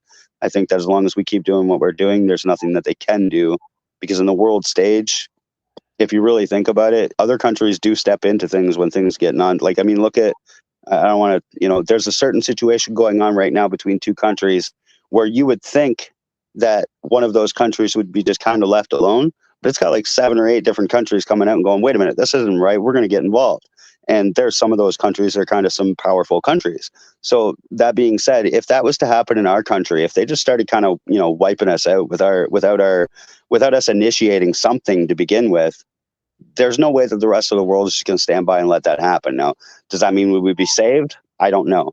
But does it mean that I don't think they would take that risk? I don't think that, we're already pretty hated around the world as far as our prime minister and that kind of thing. I don't think that we would want to take that kind of a risk to be hated on the world stage so much. Like getting kicked out of the UN, we as Canadians don't want to be in it. But on the other hand, on the world stage, if we were to get kicked out of the UN for being a crazy ass, country that doesn't respect its citizens, then we would immediately become the blacklist. We would be part of all those places that everyone says are the bad places, right? And so I don't know. There's just too much geopolitically to risk to do that. So I don't think it would ever happen, although it's possible. I think we're going to win. I love the way you put that, dude, where we're all doing our own thing and we don't all know what we're all doing, but it's all getting done.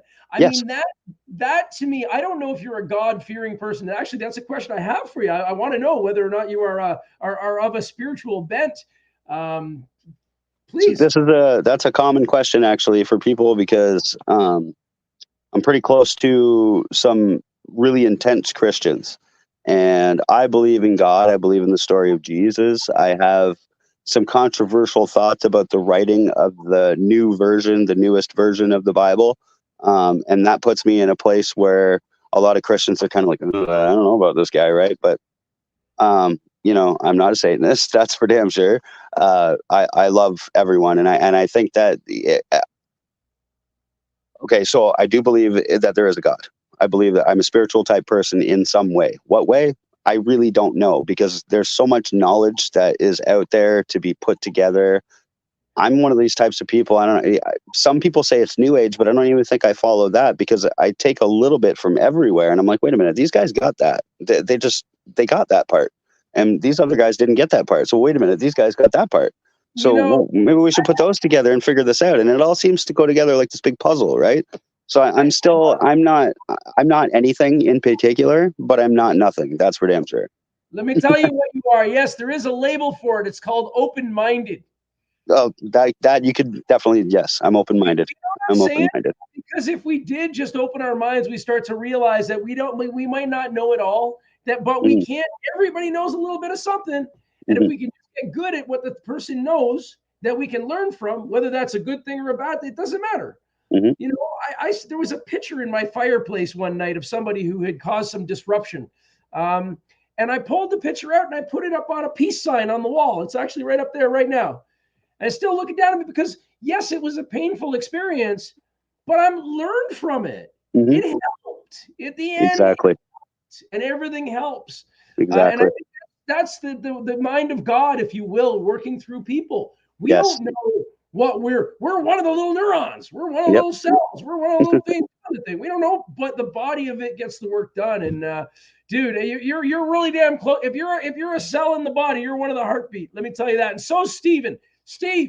Yes, Steve. I love you, man. I'm so sorry that your crappy internet didn't allow you to be with us here tonight, but I love that, man, and I love you too, Corey. I got to tell you, brother. Hey, man, back at you. And I love Steve too. He's been beside me through all this stuff, so he's been beside all of us. He's stand-up dude, man. I can't find anybody I can't find anybody as strong-willed as him. I'll tell you that. He doesn't take shit. That's for sure.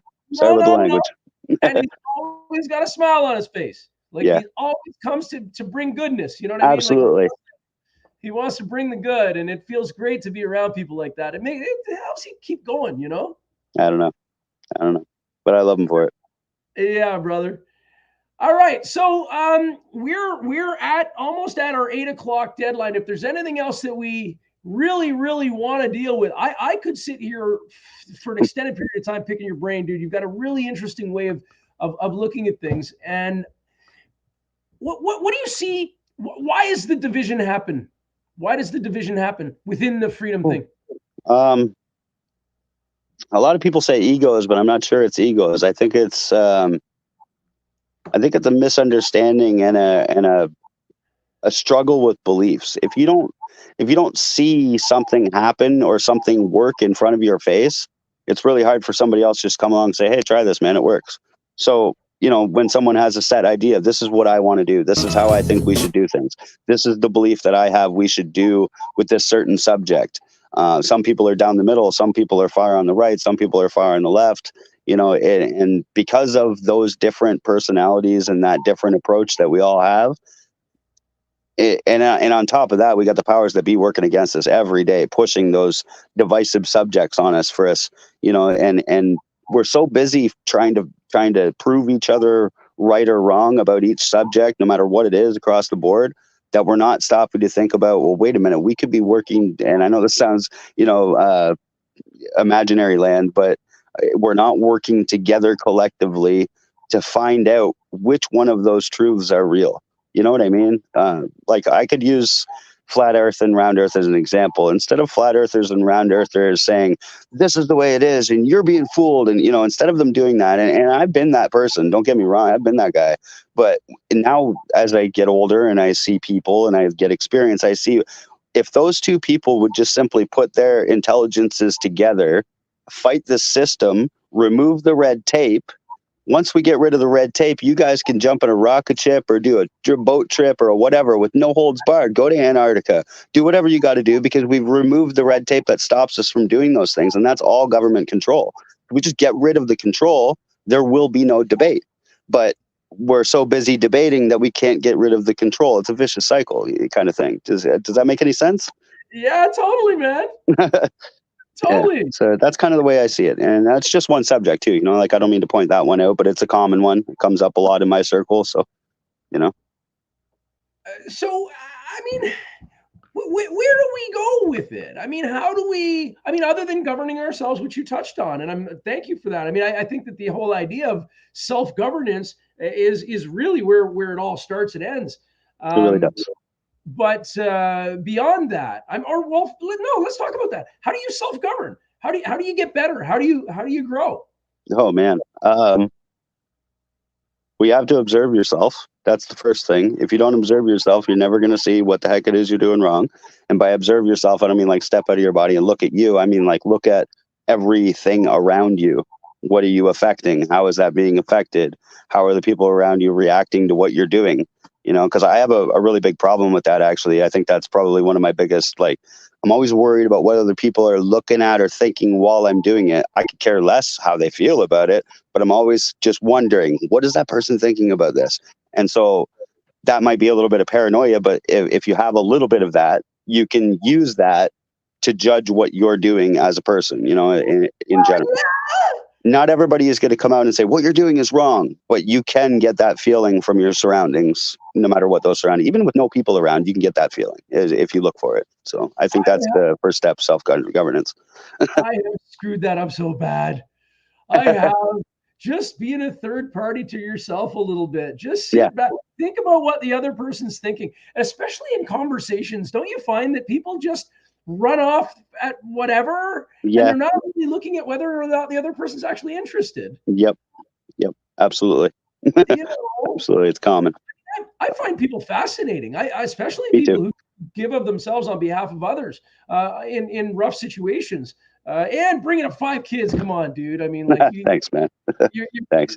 I don't do a lot of that work. I'm not going to try to take credit there. That's mostly female and child help. Like, I mean, they take care of each other really well. They're a good pack, man. They're a good pack. Really good people. Well, Kids and wives. it's nice to be a part of a good pack. I Yeah. feel I am also a part of a good quality pack. And, whenever I'm with the Freedom people, other than a few who are a little bit out on the fringy Friday kind of side of things, I get along with them just fine. I find them to be the most down to earth people. And this is so attractive to me. I can't even tell you. Just the real people. You know what I mean? I can't wait to go out to the East Coast. I hear the East Coast are the same thing, right? Like they're as real. I've never been out there. Neither have I. Neither have I. And this summer we're going. We're doing it. That's awesome. Yeah, I want to go meet all the East Coast peeps. I don't know if I'll drive that brick with bubble bus down there, but we're gonna go meet them. Cool. So, do you remember where you were? We're on this video here. We're just edging up on where the horses are coming around. Do you remember where you were or when you first heard of the horses trampling Candy there? I was at home. I was watching lives. I didn't see that particular live as it happened, but when I was watching a live, someone else had thrown messages like comments in and saying, "Hey, this just happened. This just happened." And so I went and searched for that and found it. And but yeah, I was at home. I most of the time that all of this stuff was going on after I went home, I spent a good amount of time staring at my phone and just watching the lives to see what was going on, just to keep up on it.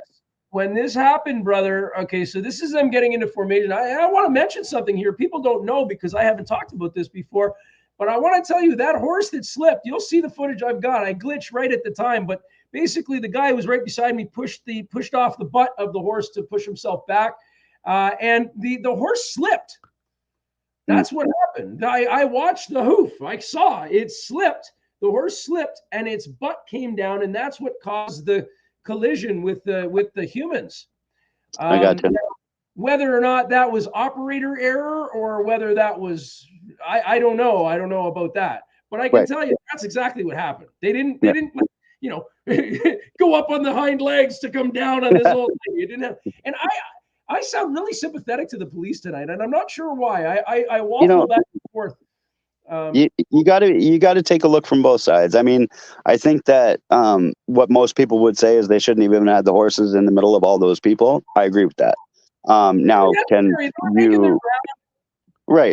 the rider of the horse take an order and be like, "Oh fuck, I gotta go in the middle of all these people," and then go in there and something bad happen and the rider of the horse never have any intention on hurting anybody? That's totally possible. Or maybe the guy came in being a dick and then something accidentally happened and hurt the lady. I don't know. But I do know that people are human and that not everybody does everything, maliciously just because it was caught on video. I do know that there was a lot of malicious things that did happen during the convoy, and I don't want to take away from that. I think that a lot of police officers acted way out of line. But I think that a lot of police officers took the blunt end of those other police officers acting out of line. I think some of them were just really actually trying to just stop what was happening and take their orders without imposing too much. But we didn't see it like that. We saw like, why are you standing in front of us? Why are you moving forward? Why are you pushing us out? And so you got this, and they're not communicating. So, people are looking, what are you, a bunch of robots? Like, why aren't you talking to us? Aren't you human? And that creates, I think that was one of the biggest mistakes that the authorities made in that situation, was not allowing any communication. If there had been some communication, I don't think that it would have gotten near as intense as it did. But because they were all told to shut their mouths and not say anything and move forward and just yell their commands, and maybe that's protocol. I don't really know, but I think that intensified the situation much more than it had to be. Yeah, I'm not really sure. I'm not an expert on these things, but I personally, if the police were speaking to someone and they said something that was misconstrued, I could see how it could be very inflammatory, and it's probably safer. They tell you if you're arrested.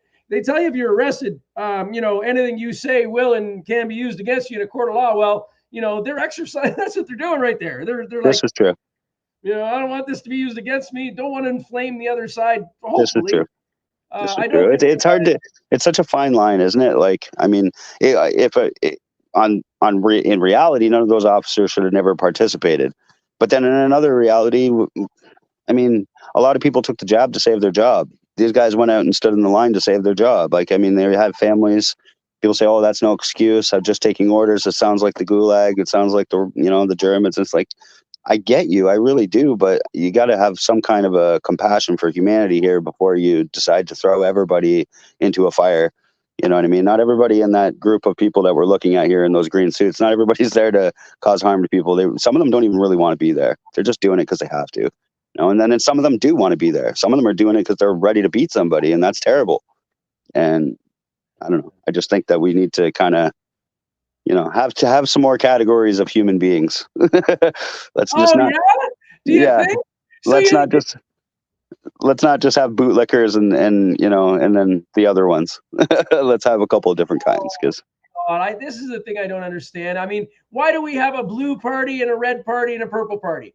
Can't we have like 100,000 different parties and each one does their own thing and everybody kind of coordinates with the thing that resonates with them? I mean, we are a diverse species. What's stopping us? Why do we have to be herded into these specific categorizations? It doesn't make any sense.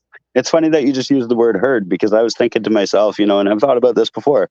If they just allowed everything to naturally occur, and for the people who are alike to gather to themselves without being herded into different, situations where I have to live here because of my job. Or if you didn't have those restrictions, people would build their own communities where someone who doesn't agree with any of that crap that's going on there wouldn't go anywhere near it.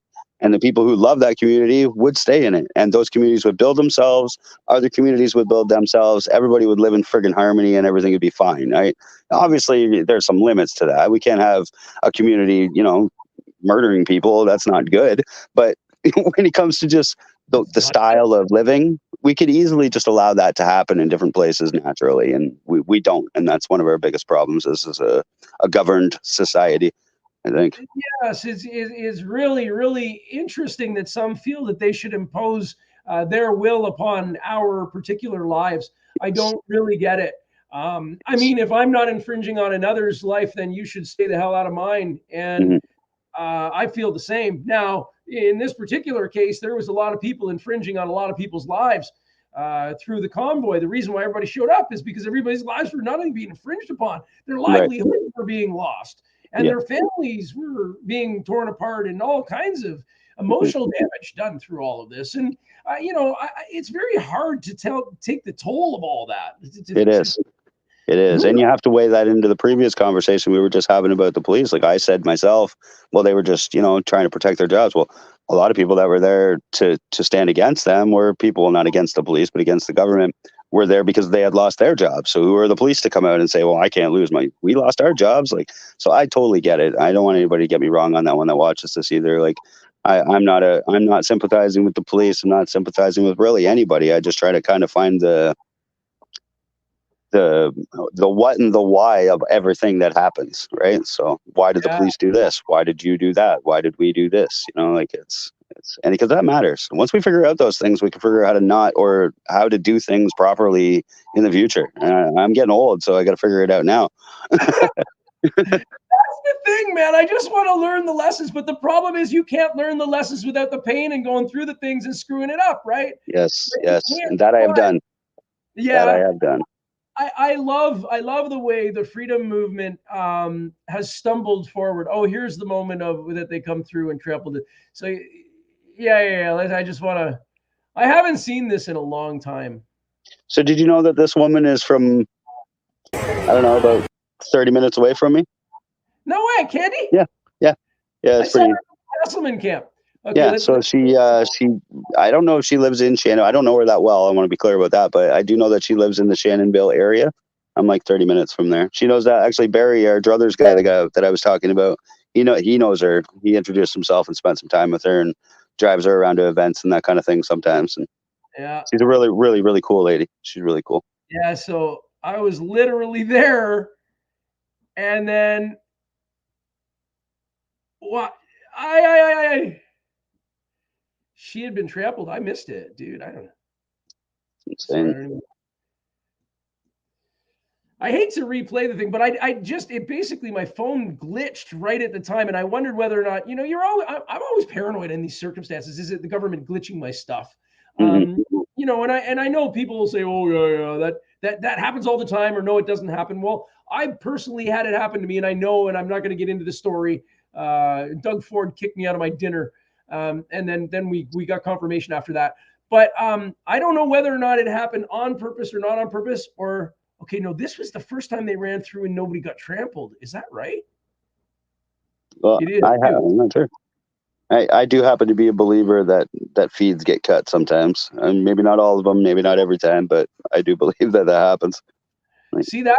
That's how they did that. So they used the horses' bodies to push the whole crowd back. Yeah. And then the officers came in and filled the gap, right? And then they made 2 swipes at this. So they're going back around. The second time is when the one fell. Oh, this guy was just so. There's some. I think it's because the crowd on the inside of the police were a little bit too dense for the police to try and push, and then they might have had too much of a pushback. So I think they used the police officers to relieve that, so that they could.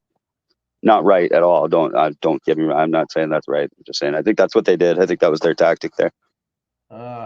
They spent quite a bit of time between the times when they moved, eh? Like when they. Like they stand there for like 15, 20 minutes or whatever, and then not do anything. And you're almost getting bored a little bit, right? Yep. Like, okay, what are you guys doing? Like, but we knew we weren't making any territory. Like we knew we weren't going to get any ground. It was just like, what are you going to do? I mean, just stand as long as possible and hold your ground. I think that was what everybody thought. Hold the line just as long as possible. It doesn't matter if they kick us out of here. I think that's what everybody was thinking. Some of them were great, man. I saw some of them just go into the police line like this. They basically opened their arms. And you just saw them get like consumed. Yeah. By because they had already predetermined that they were going to be arrested for this because they felt it was something worth giving up their you know. And it's admirable as hell, dude. It really is. It really is. It's some pretty amazing. I just say it's patriotism at the max, man. People that are willing to. I mean, look at all those. Those aren't a bunch of wieners standing there, man. That's a line of police officers that are trying to kick your ass holding batons. You know, like it's all dressed up right. He's got all his motocross gear on. Yeah, and he goes with his helmet. I got some great footage of him drumming outside of Parliament too. He's quite the card. That was one of the things I got flack for when I knew they were coming in, and they started telling everybody that like the CAS had given notice for everybody to clear out their kids and stuff. And I'm like, oh crap, they're coming. Like, guys, they're coming. So if you're gonna stay, like, be ready. Get some equipment. And like a couple of people were like laughing about it, like, what kind of equipment? And I'm like, anything. Seriously, get hockey equipment, get whatever you can that's going to protect you from like pellets and, you know, like maybe possibly hoses. If you guys push hard, they're going to come out with the hoses, you know, like there's all kinds of different things. They had LRAD was up there, and I'm like, you guys need some serious ear protection right now. That was that round siren looking thing, right? Yes, it was. Yep. It's I got some footage here somewhere today. Yeah. It's like a crowd deterrent. So yeah, I was just right. Yeah, I was running around with my goggles and my ear things, and someone was making fun of me, and I'm like, dude, I don't give a shit. I can't. Right. You know, there's certain tones I can't even listen to on a regular, let alone amped up by the army or whatever. You know. Right. That's what I don't know if it was like Taiwan or some Asian country. Anyways, does these like I don't know if they're still at it, but they've been doing protests there for like years when we were doing ours. And while they were doing theirs, they had this, well, I mean, like the motto is like a Bruce Lee thing, be as the water, right? So they have everything that the police do to them, you know, because they all have protocol, right? And they figure out eventually these are all their different, you know, weapons. It's just like war, except for they weren't really fighting physically. They would just be prepared to defend or move from anything that the police were doing. And they were like on point. These guys would move in giant crowds of like thousands and thousands of people and pretty much just evade any of the things that the police were trying to do to them. It didn't matter. Like they weren't wrecking anything. They were just evading and being like, no, we're not leaving. We're going to be on the streets, whether you like it or not. And they would just move to another spot or stop the water or, you know, do whatever they could, but they were ready. They were ready and they had protective equipment. That was my biggest thing. That's all I could think of. It was like, get ready. Like just be ready for the stuff. The more hits you can take, the longer you can last on your line that you want to hold. Right. That's my thing. Honestly though, like, come on, in Canada, when have we ever had a chance to practice this stuff? Right. You know exactly. And country, man. Right. You know, And that's why, rightfully a lot of people were like, man, you're crazy. Like, but hopefully if there is ever a next time where something like that needs to be done, hopefully Canada is kind of a little bit more prepared to. I'm not saying we should fight anybody, but if we're going to hold the line, at least let's try to reinforce the holding, right? Okay. Well, now I'm running out over time here a little bit, so I want to ask you about this weekend. Talking about the convoy, talking about the 2-year anniversary of the convoy. Yes. I do understand there are groups going back to Ottawa this weekend, which would mark the 2 years since all of this happened. There are. So what do you know, man? So we personally are so Melissa Ann Outwater, the one who had visited Melissa at the Bikers Church. She got a hold of me. She asked me if I wanted to convoy up and do something for the church. Like, yeah, sure. What do you want to do? And she thought, well, we could just get some donations. I mean, those guys take everything. We could do donations. So I'm like, okay, yeah, sure. So I made a poster, and we're going to go up on Saturday morning. I know there's another huge convoy throughout the entire weekend starting on the 16th, but we're going to go on the 17th on Saturday morning. She's starting in Port Hope. She's going to come by Belleville and pick us up, and then we're going to drive through. And if there's anybody along the way that sees us who are on the on-ramps who would like to join with us, do a little Google search. You'll figure it out from the times we have stamped. I think she leaves just after 6:00, I believe. And we leave just after 7. So if anybody along the way sees that, they want to jump on the on-ramps as we drive by, come on. I think there's going to be quite a few people. And the idea of it is that if you're coming and you want to, we're gathering all the donations possible. Like you said, they pretty much take everything. They have a store with clothes, they have knickknacks, they have toys, they have, anything, utensils, you name it, anything that you can think of that someone might need that you want to get rid of, you can bring it with you. And we're going to drive straight to the church. Anybody who doesn't have donations and wants to head onto the hill, they can. But we're going to go to the church. I am going to jump out with a jar. I am going to ask anybody if they've got some change they want to donate on site. We're going to go in. We're going to drop all the stuff. And then onto the hill to check out the celebration. And a few of the people, like Melissa and a few others, are staying there for the night. But I have to come back. Family, stuff. You only got 5 kids. What are you talking about, buddy? Right. So yeah, we have a babysitter for the day for that, but we'll be coming back at night. So that's the plan. The big donation to the Bikers Church. That's all right. If you want to be involved, come on, everybody who wants to come. And I'm telling you, I'm going to put in my kudos for the Bikers Church. They do great work, fantastic work. They do outreach to anybody. They do not discriminate. They are some of the most wonderful people in the world, regardless of your persuasion. Even if you are, kind of like Corey here, who's, he's spiritual. He just doesn't know what flavor. And I think I'm kind of like that too. I definitely can learn from all the different things, Yeah, absolutely. Look at this dude. Love it. Crying in the face of the look. Him and his smile too wide, brother. Hey, don't smile too wide. History might not judge you too kindly. Don't smile too wide. Man, it's not worth it. Sorry, little He's almost hugging the guy. He's so close. That's great. Don't even. I don't want to leave it on all kinds of aggressive terms here, folks. But, our rights were clearly infringed upon. Clearly. The courts have said it. The judges have said it. The leader of the country is doing things that are beyond his scope. He's not allowed to be doing them. He's doing them anyway. He's getting away with it. And why? Because we're not doing anything about it. Ladies and gentlemen, like Corey mentioned, the whole thing gets done when we all just do whatever we can. 20 minutes to post to 100 groups. Is that what you said? That's what it takes me, yep. There you go. 20 minutes to 100 groups. And you got to be selective about this. Don't spam. Okay? Use your brain. If the information will be useful to the group, share it to the group. If not, they will report it. You'll get banned. Don't do that. Yep. And if you want to see results, put a little personal message with it. Tell people what you think.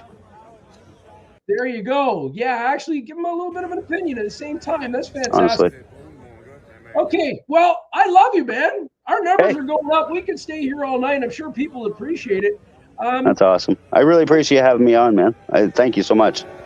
I wish Steve could have joined us longer. That was really. I know. Steve is Yeah, I wish and they wouldn't even have got to know him by the short interview. Like you Right? really He's a would have. friggin' hoot. He's a friggin' hoot, guys. He does nothing but bring smiles. And Corey brings me hope, man. It brings me hope that there's good people who aren't in it just for themselves. They're not in it to build a name. They're not in it to build an empire. They're in it because they're patriotic, because they love their country, and because they want a great place for their family to be. Thank you, brother. Thank you. I appreciate that. Yeah, All of that. well, I love you, man, and we're gonna see you this weekend. I'm coming up. I'm gonna do some filming, and we're Awesome. gonna get it done. That's great. Sounds good, man. All right, brother. I love you, man. All right. Love you too. Everyone else here, this is Corey Sager. Corey, how do people find you if they want to find you? Oh, well, I have a Facebook. That's mostly the place that I am most times. There's a couple of Facebook groups. One is Hastings and Bell will Rise Up. The other one that's more Canada-wide is the PEN Canada, and PEN is an acronym, so it's P.E.N, the PEN Canada. So that's a Facebook group where that's where we throw all our PEN-related democratic action. If it's a petition, if it's a letter, it's something like that, you can find it in there. Also, you're encouraged to share stuff in there, anybody. So you can find me there. I'm on TikTok as the Hooded Heckler. I'm on Instagram as a few other things. You'll see links here and there once you get me on Facebook. You know, I'm everywhere. Yeah, dude, you are everywhere, and I am so thankful to know you, and I look forward to hanging out this weekend, Thanks. brother. Same to you, my brother. We'll talk to you soon. Okay, man, you take care. Thanks for having me. Ladies and gentlemen, thank you for coming here this evening. I'm really, really happy that you came. This will be our final installment like this, but I'm still going to set up the video so that we can, on the road, get some video out to you. But what I really want to do is I want to get you face to face with the people that have gone through this and continue to go through what they got to go through in order to make the country a better place. Ladies and gentlemen, we can do something about this, okay? The tide is turning, but it's very, very important that we govern ourselves appropriately. We don't want to be caught with our proverbial pants down. Let's help each other. We can do this. I hope to see any of you this weekend in Ottawa. You're going to see me if you tune in. Over the next couple of days, we'll be going live. We'll try to shoot for about 7 o'clock, so we stay consistent with the last couple of weeks. I hope you've enjoyed this. I really need your feedback. I mean, I can do anything I want with all of these computer things, and I need help. I need to know what that looks like. I need to know what you guys would benefit from. I mean, I have a feeling, but, you know, it's a time of exploration for me, and I get to do whatever the hell I want. Yay! And you guys should help. Help me change the world with us. Shall we? All right. I'm going to let you watch this out, and I'm checking out. Love you guys. Thank you very much. Appreciate it.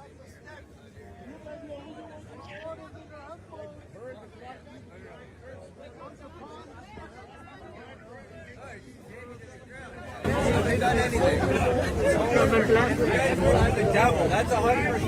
guys in the yellow vests are the ones that want to most likely arrest.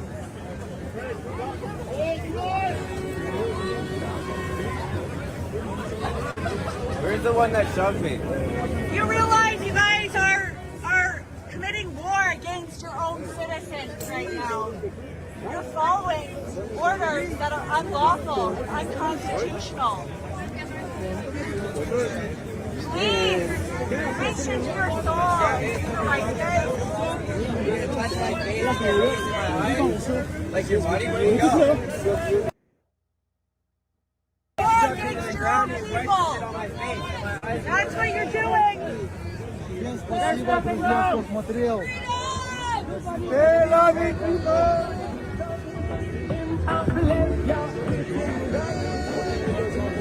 What's up, Bubbles? Hey, man, how you doing, brother? Good to see you. Good to see you, man.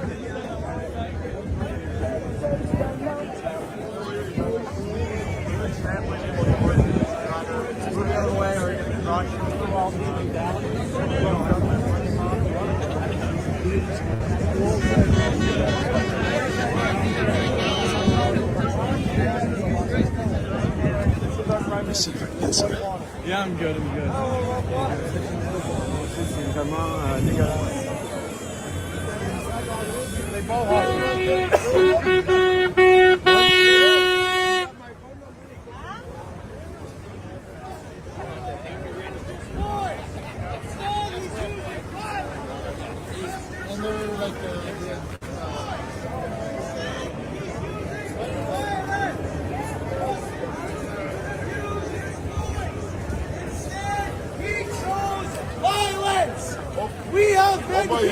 Trudeau for 21 days.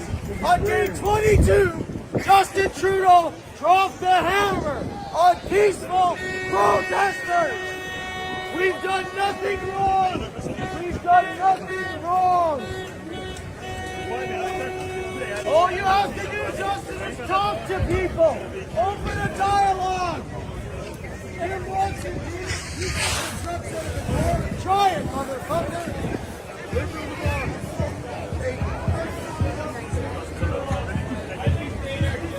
First you pretend you're on COVID, then you hide under your mask for 7 days. You're an absolute coward, Justin Trudeau.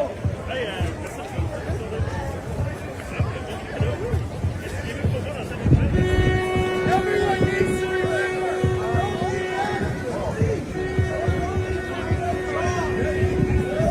What that man up there told them to do. Justin Trudeau is active.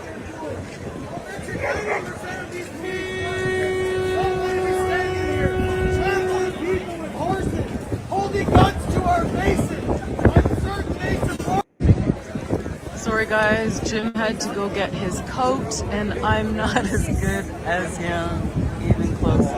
So I'm just trying to get as much covered as possible to see if these turns are going to pull another tyrannical move like they just did with the horses.